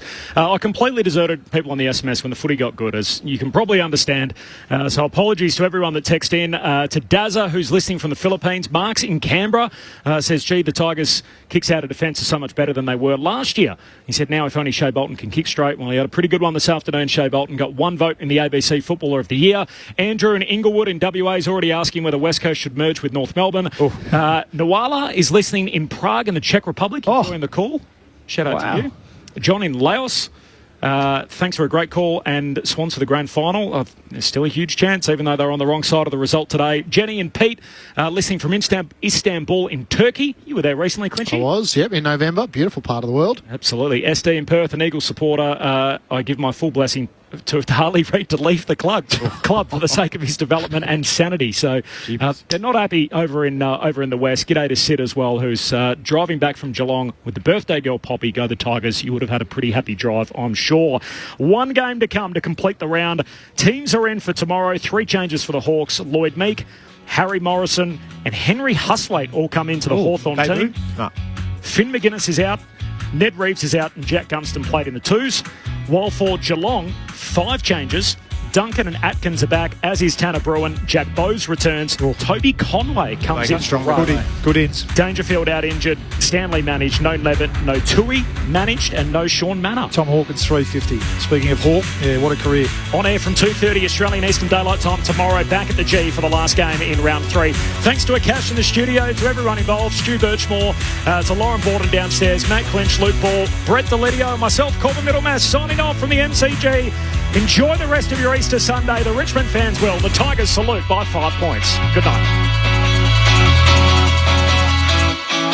That's really bad from Canberra. They just needed to complete that set, put a kick away, and it would have been all but done of this first half. And now they're at the risk of trailing at half-time despite dominating the opening half an hour. Scrum, they come left-hand side. Bradley across to Hines. Needs an option. He's run down there by Hosking. He'll play it out left-hand side of the post. Bradley across here, runs it from dummy half, eventually gets it away to Hautapua, and there's 35 seconds left. He's right in front of the upright southern end. Sharks deep in Raiders territory, comes to Trendle, right hand side this time to Hines, darts infield away from Sebastian Chris, and he'll play it now, 5 out. Trendle, waste no time, comes back to the left hand side. Talakai lost it, and they give the footy back. Oh, goodness me. This has happened for both sides in this game. Entertaining though it's been with this 18-all scoreline. It's now a Raiders scrum with the remaining 8 seconds left, and they'll blow time off Todd Smith. We'll have 7 seconds for what it's worth here for the Raiders to spread and do something before half-time. I'm tipping they're going to spread into another era because that's been the format for this first half of football. Lazy pass, lazy catch attempt there by Sifa Talakai, but the Raiders here with an opportunity, 7 seconds. Here come the faders, loving your call team. Up the green machine, says David and Parkley. They come right-hand side. Fogarty shaped to kick, but he's just in fact run down by Brayley, and that will be all she wrote through the opening 40 in the Shire. From an 18-0 scoreline Canberra's way, the Sharks hit back with 8 unanswered points of their own. It was Jules Schiller, the Adelaide radio presenter. James Schiller, the 11th minute, Xavier Savage in the 17th, and Danny Levi in the 23rd, with Jamal Fogarty 3 from 3. And then, in the space of 9 minutes, Braden Trindle, Ronaldo Militalo and Blake Brayley with a fantastic, wasn't quite a direct tip and chase, but his kick up field and then got the footy back after a pass from Tierney Katoa. And Blake Brayley scoring a very impressive first try of the season for him in the 36th minute to make it an 18-0 scoreline. Nico Hines is also 3 from 3.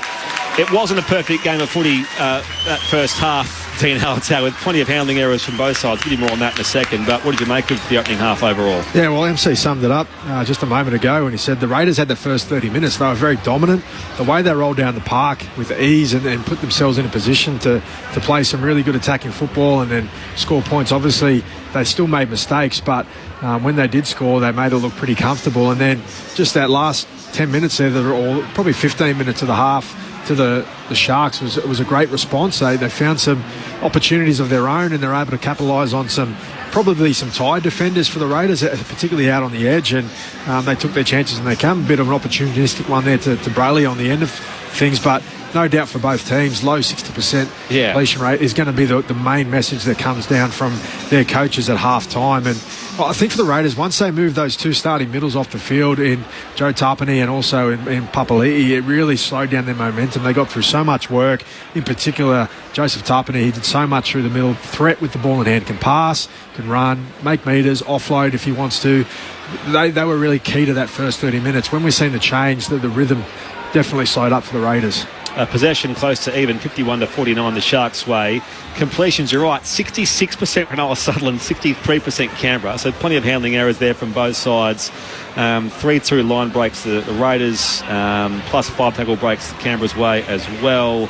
And as I look down the field here, penalties are 1-1 and ruck infringements are 3 apiece. We saw the Sharks take advantage of that late in that first half. Michael Carianis, your thoughts from down there? Well, it was a real low quality first half, I thought, with both sides really struggled to build momentum, but it was a touch of brilliance from either side that really sparked the first half. But I can't believe we've gone into the halftime break at 18-all after how poor Cronulla were in that opening half, now how dominant Canberra were, and then suddenly Cronulla found a way to hold the footy and produce some points and looked easily at the better of the two sides going into the halftime break, and they'll come out full of confidence after the way they ended that first half. But pretty low game of football here to end the opening 40 minutes. Thanks, Michael. Down to you for the second half very shortly. And, 9 errors to 7, as I mentioned a short time ago. Tackles overall plus 7 Canberra's way.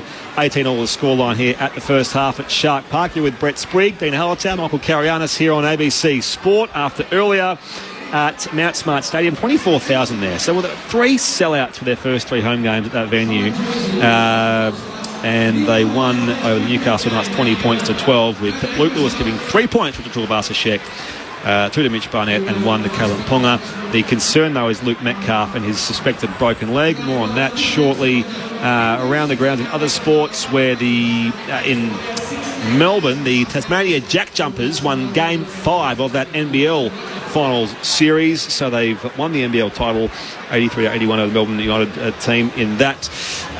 There was also the AFL wins to the Bulldogs over the West Coast Eagles by 76 points, and the Swans went down to the Tigers of Richmond by 5 points. And in boxing earlier, Tim Tszyu has lost to American Sebastian Fundora in Las Vegas via split decision in their brutal WBO and WBC super welterweight title bout. So Fundora, the southpaw, unifies those belts, and it's Tim Tszyu's first professional career loss. the other rugby league stuff, and the New South Wales Cup coming up very, very shortly. Live score: A-League Women, Melbourne City 1 leads Perth Glory 0, and the Women's T20 International Bangladesh made 4 for 126. Australia none for 63 in the 8th over in reply. Just on Luke Metcalf, on the way to ABC News, Andrew Webster was asked about Luke Metcalf and said he didn't want to comment until he saw the scans, but he had texted Luke to see if he was okay as he was on the way to hospital. And it's a